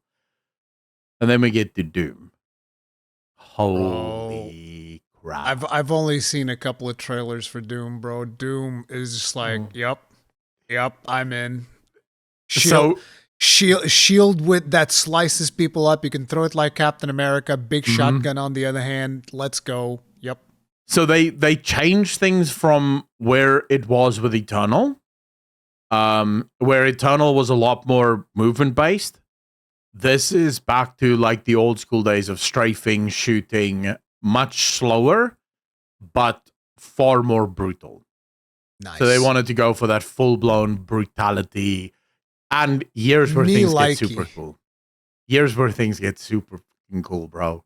So you can ride your own customized dragon in the game, and there's actual mini bosses and stuff that you'll fight on your dragon, and you have to customize it and give it guns and shit because it does damage. Then you have your own plane that you fly, but here's the big one. You get into a giant Pacific Rim style mech. And then you beat the shit out of huge demons in this mech, like mech combat, where you are first person view mech, all of these small little things around you, and you're just beating the shit out of these big demons. Dude, it looks insane. It genuinely looks insane. It looks so good. And the one change that they've made from 2016 and Eternal to now is the story is no longer in the codex. The story is now in the cutscenes. So you'll get actual cutscenes with like story reveal and all the rest of it as the game continues. So yeah, the Xbox reveal, should say a lot of people really didn't know what it was. People thought that this was like the game showcase. People that want to watch it later on, well, I'm talking to you guys in the future here. But people who maybe want to watch it that didn't watch it with Rurikon later today, which is of course when we record it, but not on Monday when it comes live. Yeah, when it comes live. If you want to watch it later, just remember you are watching a developer direct. It's not the same as a showcase. They're not just showing you stuff. The developers are actually speaking to you, telling you what thought processes went into making the game. Why did they choose this thing over this thing, and so on and so forth. So keep that in mind. We need to talk about something really awkward. Rurikon found out about this just before we went live. I found out about it just before we went live. Xbox had a weird choice that they seem to enforce, where if you look at the Ninja Gaiden 2 reveal trailers on Xbox and PlayStation, you will note that there's a difference. So the PlayStation trailer actually features some of the female characters of Ninja Gaiden 2. In sexy outfits. Yeah, but because they are in some skimpy outfits, I'm assuming that's why they couldn't be shown on the Xbox trailer. So the Xbox trailer is just Ryu. It's like, that's it. It's just Ryu. Nobody else gets shown in the Xbox trailer. So that was like, that's a choice. Yeah, they removed all of the sexy females from the Xbox trailer. And it kind of starts to make sense when you realize that on March the 20th last year, Xbox released brand new guidelines for all studios that want to work with Xbox. And it goes something like this. So, approachability, which ensures all players, existing and new, experienced and novice, feel safe and welcome. Representation is about reflecting the diversity of the player and creator community so everyone can feel that they belong. Globalization is about making global players feel at home and ensuring that their experience has local relevance and respect. Accessibility is about making games and experiences playable for people with disabilities and striving to make products accessible by design from the ground up. Now, none of that should seem weird yet, but then they go further. And Microsoft says, okay, here are some questions that you must consider before you start making your game. Are you telling new stories or sharing new perspectives within the product experience? Do all of your characters' player depictions look the same? What steps have you taken to ensure characters are represented respectfully and authentically? How have you validated assumptions you have made about your audience to check for blind spots or unintended stereotypes? Would you feel proud to show a member of a community how their culture character is depicted within your experience? And then it goes on. How are the wide range of customer depicted within your products, content portfolio, and communications? What process have you used to validate how different groups of people or cultures are represented in your experience? Christ. What percentage of screen time, on-screen presence, speaking lines, and heroes is held by different gender, racial identities? Do you have a process to review key decisions with the lens of helping customers feel seen? Are you reinforcing any negative gender stereotypes? Are you unnecessarily introducing gender and gender barriers into your code or design? We're not done yet. We're calm down before we get to make the game. Calm down. Xbox telling us how we should do it. Are you creating playable female characters that are equal in skill and ability to their male peers? Are your female characters equipped with clothing and armor that fits their tasks? Do they have exaggerated body proportions? When the story allows, do you show male characters who display a full range of emotions, including joy, sadness, and vulnerability? It goes on, but I'm tired of going through the list. What the it's like, is this what people say when they're talking about design by committee? Because that's exactly what that sounds like. Is at no point in there that I see somewhere where they said, is your game fun? Is your game cool? Are people gonna have fun playing your video? Do you have good gameplay? It's like, no. That's all, but that's insane. That's I've never seen that document. I have no idea what the hell that is, but that's absolutely fucking crazy. Yeah, so this is what Microsoft gives to all of their studios. And basically, for those of you that maybe lost track, because it's easy to lose track. Yeah. Basically, what it is Microsoft, they build the barrier within which this little safe space, you can design whatever you want. But you're not allowed to go out of this little box. No out of bounds. These are all of our little rules. Yes. And stick within these rules or else you're not making games in the Microsoft ecosystem. And that would include people like Ninja Gaiden. Now, Ninja Gaiden isn't operated by, or Ninja Theory, I think, are the guys that make it, right? Team Ninja. Or Team Ninja. They're not owned by Microsoft, and so Microsoft can't tell them directly, hey, you can't put these female characters into your game. But Microsoft could say, we don't allow skimpy outfits of females in our games, so you have to remove that from the trailer. It's really weird because sometimes you do get different trailers for different consoles because they happen to feature exclusive content, like maybe some DLC, maybe some stuff like that. That is not the case for this trailer. This trailer is pretty much the same duration. You guys will be like, "Oh, it's 4 seconds longer on PlayStation." Yeah, that's the intro and outro of the whole PlayStation logo thing that they put on there. But yeah, it's really really weird that on the PlayStation 1 there are female characters, and on the Xbox One there aren't. It's just really, really weird. Yeah, I don't know what's happening. It's like they purposefully beyond said, that, we don't want this. Yeah, and beyond that, the trailer is exactly the same, except for the scenes where on Xbox they show just Ryu, and then on the other ones you see the female characters. It's weird. Yeah. It's very strange, and if you're a studio and you have to adhere to all of these barriers before you can even make a video game, how the hell are you supposed to make a good video game? Now I'm really curious. Like, I wonder which one of the trailers were used by, say, IGN or something, because that would be interesting. That would be interesting. But no, it is just sort of because I saw a lot of people saying, "Oh, Xbox hates women." No, Xbox has this weird DI woke approach to everything they do now.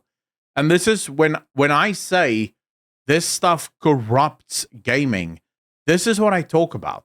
Right? This list that I just read you, that's what we're dealing with in the gaming industry. That's what studios have to deal with. So you can imagine the frustration that I feel. How do you think some developers feel knowing that they can't ship their games on Xbox unless they tick all of these stupid little boxes? Now, if you're a large enough developer, you can obviously tell Xbox, suck my dick, and Xbox will just go, okay, no, fine, do what you want. But if you're like a small indie studio that maybe wants to ship a game on Xbox, you bet your ass Xbox is going to be like, bro, do what we say or else. IGN used the Xbox trailer. Oh, yeah. So no females. Surprise. Yeah, no females. Women isn't welcome here. No, but women need to stop watching now. In the case of IGN, it might have just been because they might have not even noticed when they released it. It was just like, oh, Xbox are the ones doing the thing. Xbox has the trailers. We're going to grab the Xbox ones. So that might have been it. But yeah, I don't know. Yeah, no, I don't necessarily think it was from like malicious intent. Yeah. Because I didn't know about this. It wasn't until I went on Reddit and some dude figured out, wait, what? This is two different trailers. And I don't know, man. I don't see how you make a good game with this list of demands. Because some of these things make it almost impossible for you to make a good game. Because you have to think about things, for example, like what percentage of screen time is held by different gender and racial identities. Oh, I forget. So you have to make sure that all of your people have exactly the same amount of screen time. If you have a black character and a white character and an Asian character, they must all have exactly 33.3% of screen time. And then maybe you have one Indian character that has less than 1% because, there's a little bit of time left and you could give it to one of the other characters. It's like, dude, who makes games like this? You design the game based on what seems fun at the time and let everything else just sort of do what it does, right? So this is nonsense. But this is where we are now. So, On to other news. I'm looking forward to hearing what you have to say once you've watched the developer direct. Yeah. We're not talking that much about Ninja Gaiden 4 because Akalon doesn't care about Ninja Gaiden, and I haven't seen the trailer yet. So yeah, that's the thing. I don't know anything about it. I wasn't paying attention. I apologize. How dare you? Dude, I don't care about being a ninja. Okay, so we have to talk about. Do you remember Unknown 9 Awakening? Yep. That phenomenal game that was going to be a transmedia. I saw some footage of that back in the day, and I was like, "Yep, not playing that." Yeah, so the company behind it, Reflector Entertainment, they bet everything on that game. Remember, the idea behind Unknown 9 Awakening was to be the IP that spawns series and books and figurines and minis and all the rest of it. They wanted to turn that basically into like a Warhammer or like a D&D, right? So it was going to be the platform that launches this giant, massive conglomerate of things. And they even hired for that. So a lot of the developers and stuff that that they hired at the company weren't necessarily video game designers. They were like movie people and animation people because they were going to do all of these animation series. The game goes live with quite a large budget, but not like, I don't think it broke the back of anything. It fails. And not just a little, its peak player count is 259 players. So it's dead. And you now have Reflector Entertainment. And they, by the way, worked with Sweet Baby Inc. Sweet Baby Inc. was firmly involved in Unknown 9 the whole time. They've now announced that the team that worked on Unknown 9 Awakening is dead. They're laying off most of them. And they're now just going to continue with an unannounced project that they're working on for Bandai Namco. Like a game that Bandai, I think, wants them to make. That's and rough. You just go, dude, this Sweet Baby Inc. is, man, they are ripping through this industry at some speed. Like everyone they touch just dies. Soon there'll be no studio. Ubisoft, peace. BioWare, peace. Reflector Entertainment, peace. It's like, who's next and who's going to be left? Did Sweet Baby work on Veilguard? I don't think they did. I remember seeing reports where they're no. Some of the developers though did defend Sweet Baby Inc. Some of the developers that worked on Veilguard defended Sweet Baby Inc. But whether or not they were intimately involved, I don't know. But we can just say the ideology was definitely there, right? They agreed on most things. I know for a fact. The one thing I can agree is that they weren't talented. The people doing the writing and all that stuff, which is a shame because the people doing the animations were actually talented. They were actually pretty good, but yeah. Reflector Entertainment, I know for a fact, worked with Sweet Baby Inc. You have Alan Wake, that also Sweet Baby Inc. Thus far, the only game... Alan Wake I mean, I'm not going to say it was a commercial success, but the reason why Alan Wake wasn't a commercial success, I think, is mostly because it didn't launch on Steam. Because they took the Epic money and they only launched on Epic. And that was like one of the big reasons, I think, why they still haven't recouped costs. Because all I've heard from Alan Wake is that it's actually pretty good. It's just not my kind of game. Actually, what I've heard is the writing is really bad. Like there's some parts that's okay, but a lot of the writing is just not good. And it's sort of, I've heard similar complaints about the game than what Skill Up had about Assassin's Creed Shadows. The idea that you're constantly sort of going between these characters. But you don't choose in Alan Wake. I think it's just like it's linear. So right now you're at this part of the story, so you play this character. Then you get this part of the story, play this other character, and both characters play differently. It's a very different game. I've never played. Yeah. But what I've heard, the feedback that I've heard from people is that switch is mega jarring. Like it sort of ruins the immersion almost. It's very difficult to play. I will admit, I had the same sort of feeling with GTA 5, how the story sort of switches between the different characters. It took me a while to get into it. I liked it. I liked the way that it did with GTA 5. I thought it was fun. I ended up loving it, but I didn't like it immediately. So when I first started playing with Michael, now it should also be mentioned, I'm not like a historic GTA player. I played GTA way back in the day. You remember when it was the top-down GTA? Yep. I don't know if you remember that, like the old school GTA days. And then I didn't really play San Andreas or Vice City or any of those. That just didn't care.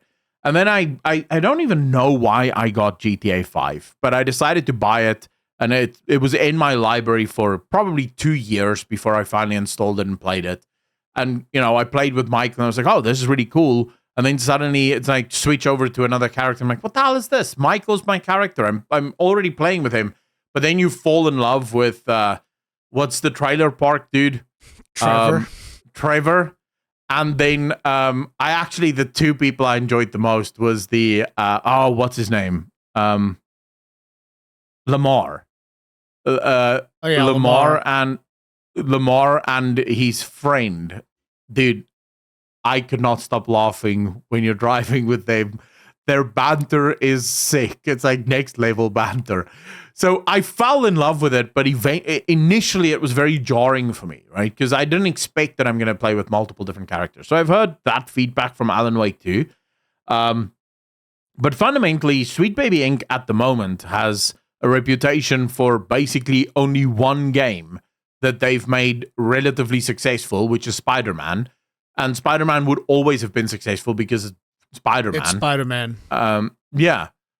Whereas everything else that they've worked on, Suicide Squad, Kill the Justice League, and it's like, Alan Wake 2. Isn't Sweet Baby Inc. supposed to be like a consultant for the sensibilities and all of that stuff? Because they got like a flag wrong in Spider-Man 2, like the flag for the main character, for Miles Morales. Yeah. They got that wrong. They got the country completely wrong. On the flag and where he's from isn't even the same thing. But that's sort of the problem, right? Sweet Baby Inc. is actually just a bunch of grifters. They're people, so they specialize in writing. Kim Balair, who is the CEO, has no experience in writing. They've never actually written anything that's good. They worked at Ubisoft, and the games that they worked on failed. They weren't good games. So it's like, dude, why would anyone hire this person? So there's like a whole bunch of questions around that. But now Reflected Entertainment is also laying off a bunch of developers. And that leads beautifully into our next story. Now, Rurikon, judging on all of these brilliant games that's coming out these days, and how super excited I know you are, for example, to play AC Shadows, and your excitement with South of Midnight, and just with everything, right, that's coming out of the gaming industry. I mean, I am excited for a lot of things coming out of the gaming industry, just none of the things that you mentioned. But it works better if we just go with what I mentioned. So it turns out, according to an analyst that ran an entire sort of survey for game developers, and specifically we're talking about studio heads and the like, the whole industry is currently holding their breath for GTA 6. Can you guess why?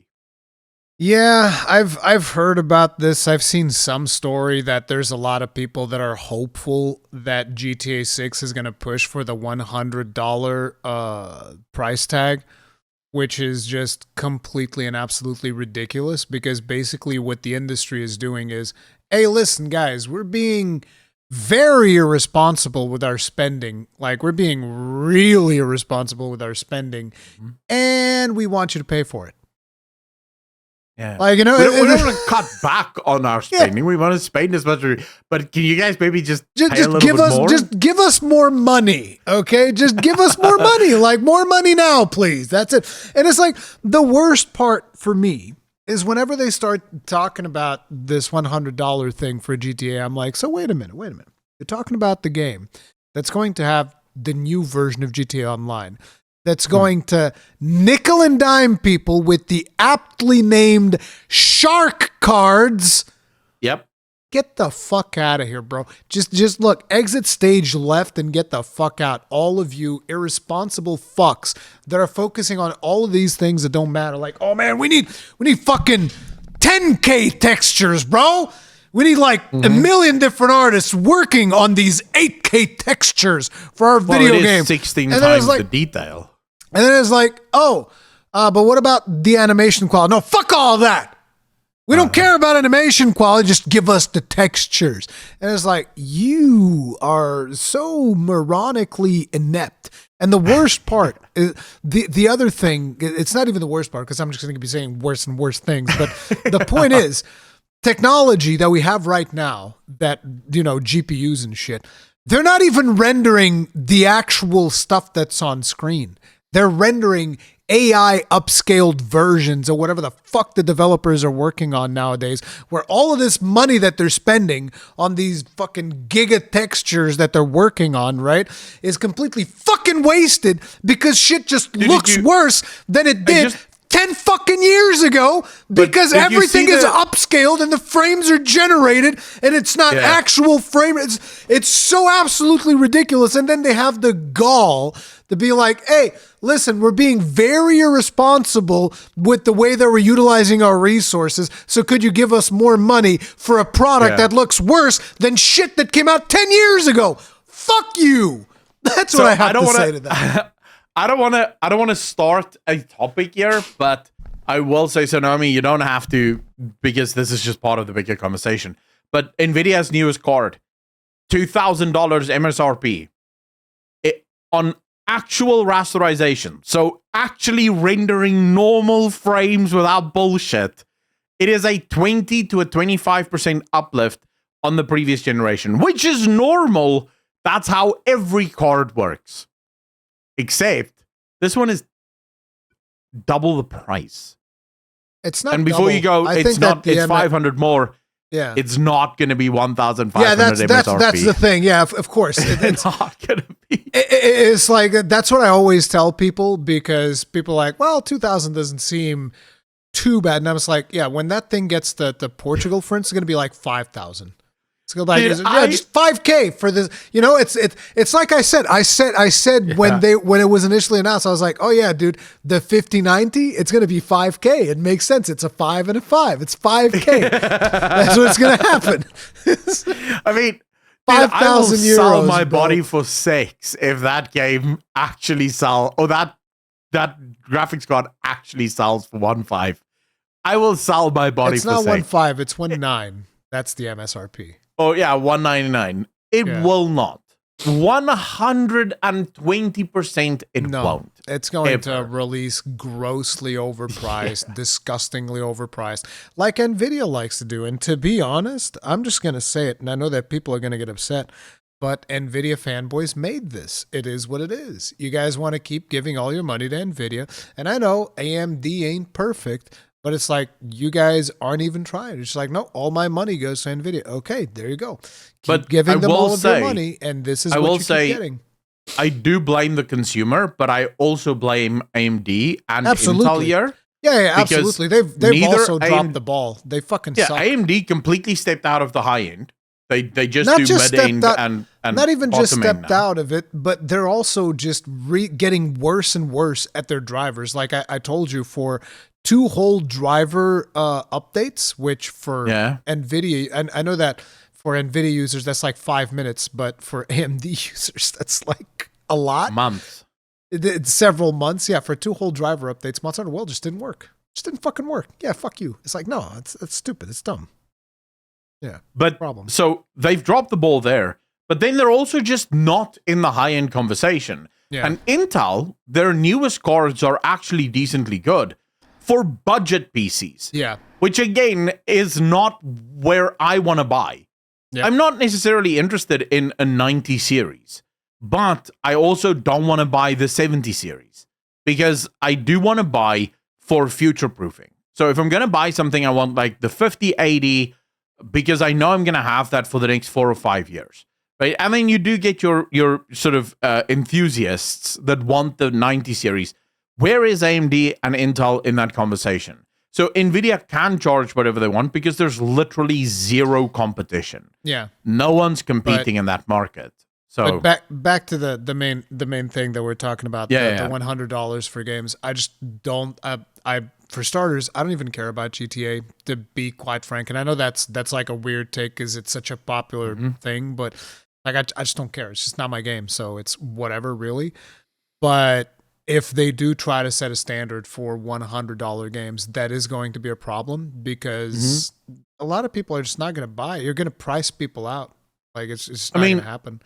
From the reports that we've seen, GTA 6 is going to be mega woke. Except, and this is what a lot of anti-woke gamers need to accept right now, it will do nothing to the sales of GTA 6. Zero. because the overwhelming majority of people that buy GTA 6 isn't buying it for the story. They're buying it for the online experience. It's the one game, and this is why I also think the industry is so moronic.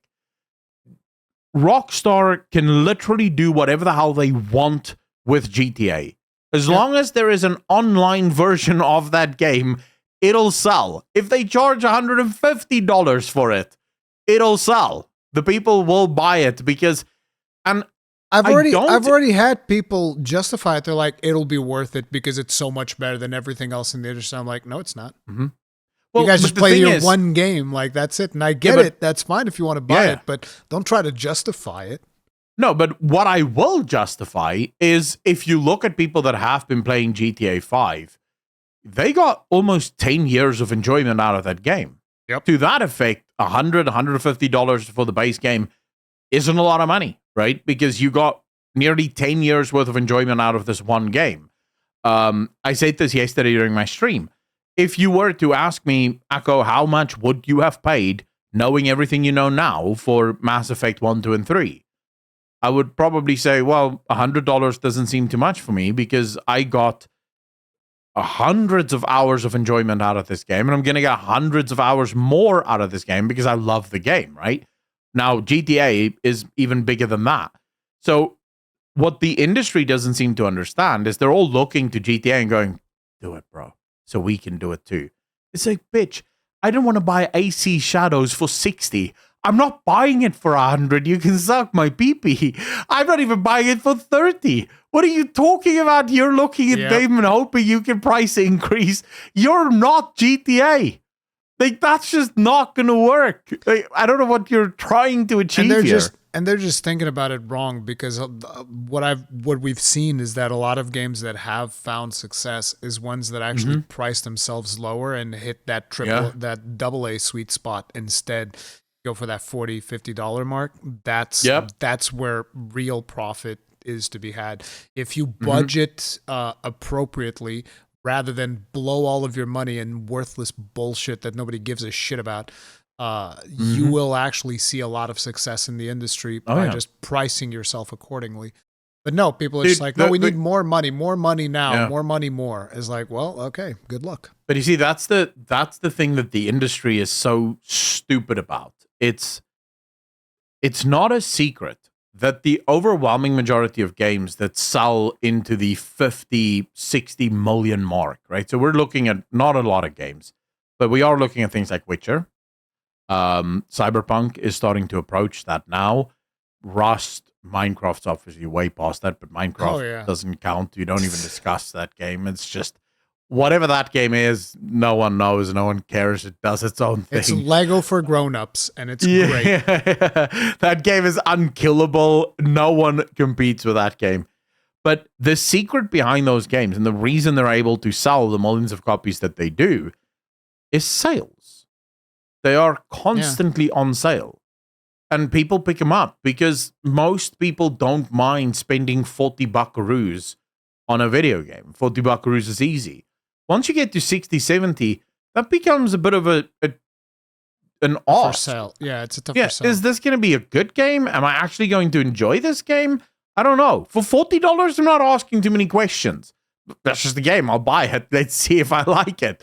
I have games in my library that was $40 that I hated. I didn't even refund. I couldn't go through the trouble of trying to get a refund and say, screw it. It's just $40. 60, I'm like, I want a refund on this bad bitch. This is a horrible game.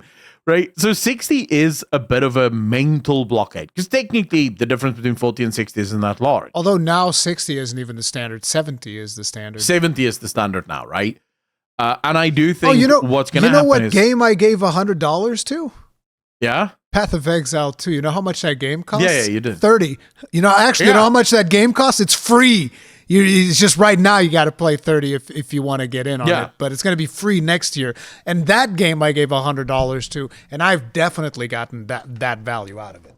Oh, yeah. But I think fundamentally these publishers and these studios are going to run into a massive wall.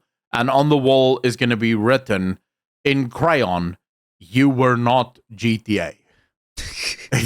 That's all that's going to be written there. You're just not that guy.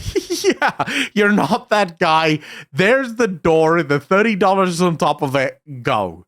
Just go. It's like, come on, bro. Just be normal about this. AC Shadows, $70 is not your price point. Your game doesn't have that amount of clout. Drop that price, because at $40, I'm willing to overlook bad acting or bad.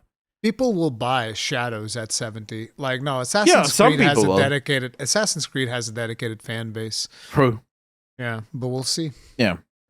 Then maybe something a little bit more upbeat, because it's nice always to end with something a little bit more upbeat. But apparently the new PlayStation 6 chipsets is almost ready. I haven't heard anything about this, and it's like, feels like it's too soon, because we just recently had the PlayStation 5 Pro. So yeah, I don't know.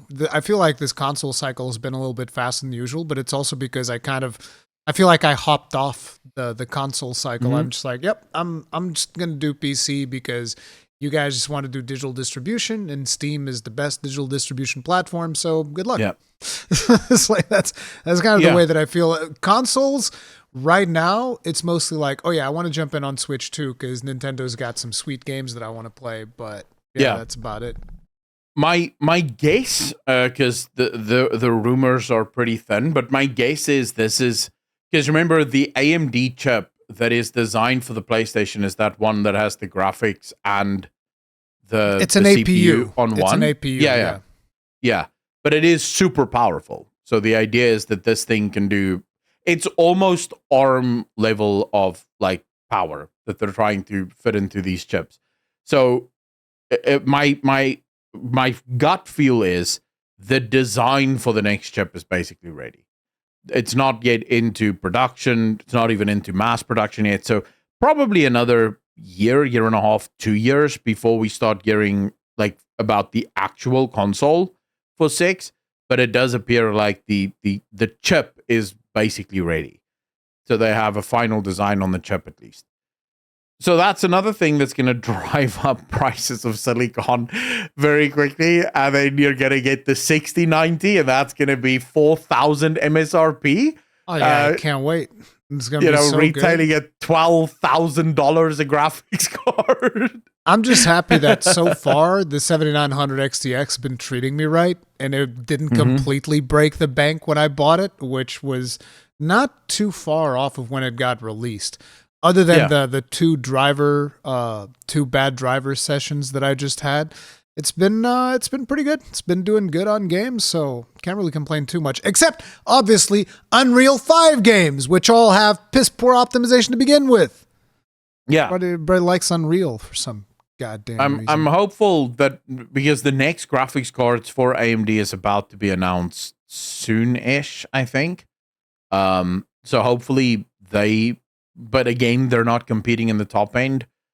I don't know if AMD I don't know how you're not competing on the top end though, because like the 7900 XTX is actually a pretty fucking beefy card. Yeah, but it competes barely with the 80 series. No. In terms of actual competition. I think it beats out the 80 series, if I'm not mistaken. It doesn't beat the 49. Yeah, but you're thinking like a normal person. You're not including AI capabilities. You have to include RTX if you want to talk about fucking DLSS, fine, whatever. You have to remember. They're improving. They're improving FSR. They're improving FSR. Like FSR 3 is actually pretty good, and I think they're working on. I think they're working on FSR 4, and FSR 4 is they're already saying that FSR 4 is going to change the game significantly. So I'm curious. We'll see. But this is what I'm saying. I wonder if AMD is playing their cards close to their chest and they're gearing up to launch a big boy at some point in the future. Because if I look at the current offerings that AMD has, price point wise, they're not competing with the big boys. But performance wise, they absolutely are. Right? Like there's very little between the 3080 and the 79 XTX. What do you mean 3080? Sorry, the 4080. What the fuck? The 5080 obviously is brand new, but the 4080. Yeah. There's very little between those two cards, and even between like the 4090 and the flagship 7900 XTX, very little between those two cards. If they, and price-wise, they're priced better than AMD than Nvidia shit. So if AMD has a card up their sleeve, we might see in the next few generations an actual AMD 90 series competitor for much cheaper than, because clearly they have the technology down. Rasterization wise, they do have the technology down. FSR seems to be lagging a little bit, but then we get to the one fundamental issue for AMD. Software updates. Yeah. That's the one thing that they've never been able to nail. It's they the one reason suck. they just can't compete. And I kind of get why they're probably not spending as much money on that. They don't want to spend that much money because fundamentally they don't have that many customers, and hiring all of those software engineers to make drivers for a player base that isn't that large. But then that's also super short-sighted, because part of the reason your player base is so small is because of your software updates. Like, you fix your driver updates, a lot of gamers will switch to AMD. Yeah, they do have issues with their driver updates. Like I've already stated, there's nothing that I can say there. But I'm also not a big fan of the fact that Nvidia does it so goddamn often. I feel like Nvidia. I understand that people go like, well, it's good because it means that they're constantly updating the drivers so they work better with the games and shit like that. But a lot of the times I just feel like you could just have your drivers be at a point where they would work fine for most things.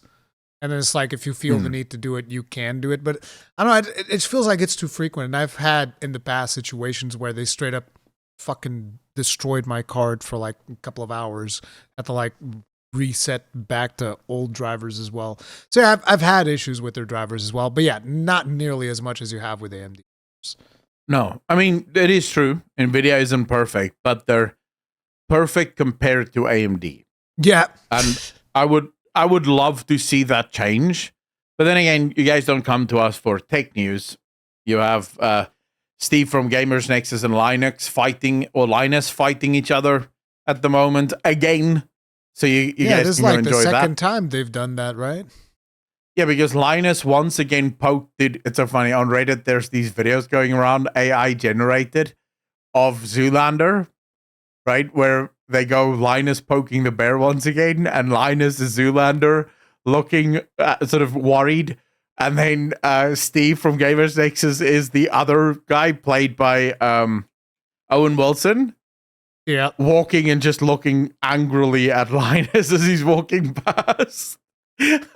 Because Linus again came out and he was like, we would like to see some receipts from these claims that Gamer Nexus made last year about we're not handling things professionally and we're lying about stuff and stuff of that nature. And Steve from Gamers Nexus was immediately like, okay, sure, no problem. Fam. Yep. Yeah. Coming right up. A giant document with screenshots and even new allegations that he didn't want to make public because he was trying to be professionally courteous towards Linus and them. So he left a lot of the allegations out, but now he's just burning Linus with all of this, with all of the receipts for everything that happened. I hadn't heard about this, but it's like if I was in Linus's shoes, from what I've seen from Steve from Gamers Nexus, I was like, I don't want to fuck with that guy. No, he knows. Like that guy, they're so organized there. He runs that. Remember when they like so much information. What GPU was it that they took it to a fucking water jet and cut that bitch open in half so they could look at something else? Like, bro, these guys are crazy. Like, you're insane. I think the problem that Linus, the reason he doesn't seem to get this is he built a wonderful entertainment organization, right? Yeah. Linus's videos is super entertaining to watch. It's super fun. No one at least I've never taken him super seriously. When I want to know what to buy, I go watch Gamers Nexus. I don't watch Linus for that. Linus, I just watch for the fun of it. But when you look at what Gamers Nexus did, they built an investigative unit. I mean, they run super investigations against big manufacturers. But they go like behind the scenes and they find out the story and they run these giant exposés. This is not the kind of guys that you want to screw with as an entertainment studio with like maybe 5 writers on your team. And Steve from Gamers Nexus is going to his room full of writers being like, so Linus just asked for it, give it to him. Go find all the receipts for me. So yeah, it's crazy. That's the whole thing, but you guys can go watch that. Anyways, ladies and gentlemen, that is going to be it from us for this week. It's a bit of a lighter week this week. Don't know, not much has happened. It's mostly my fault because I didn't get to watch the Xbox thing. Otherwise, the Xbox segment would have probably been longer. So that's my fault. I'm sorry. Yeah, but at the same time, I don't think it would have been that much longer because you would have freaked out about Clair Obscure, and you would have freaked out about Doom. Like, and you're gonna love those two. Yeah, you're gonna love those two. But let us know in the comment section down below which games you are most looking forward to in the next few months or years coming up. Will you be paying $100 for AC Shadows? Let us know that in the comment section as well. And ladies and gentlemen, remember to hit the like button, hit that subscribe button if you have not already. Thank you so much for joining myself and Rurikon. As always, be good to each other, be kind to each other, and we will see all of you in the next one. Peace.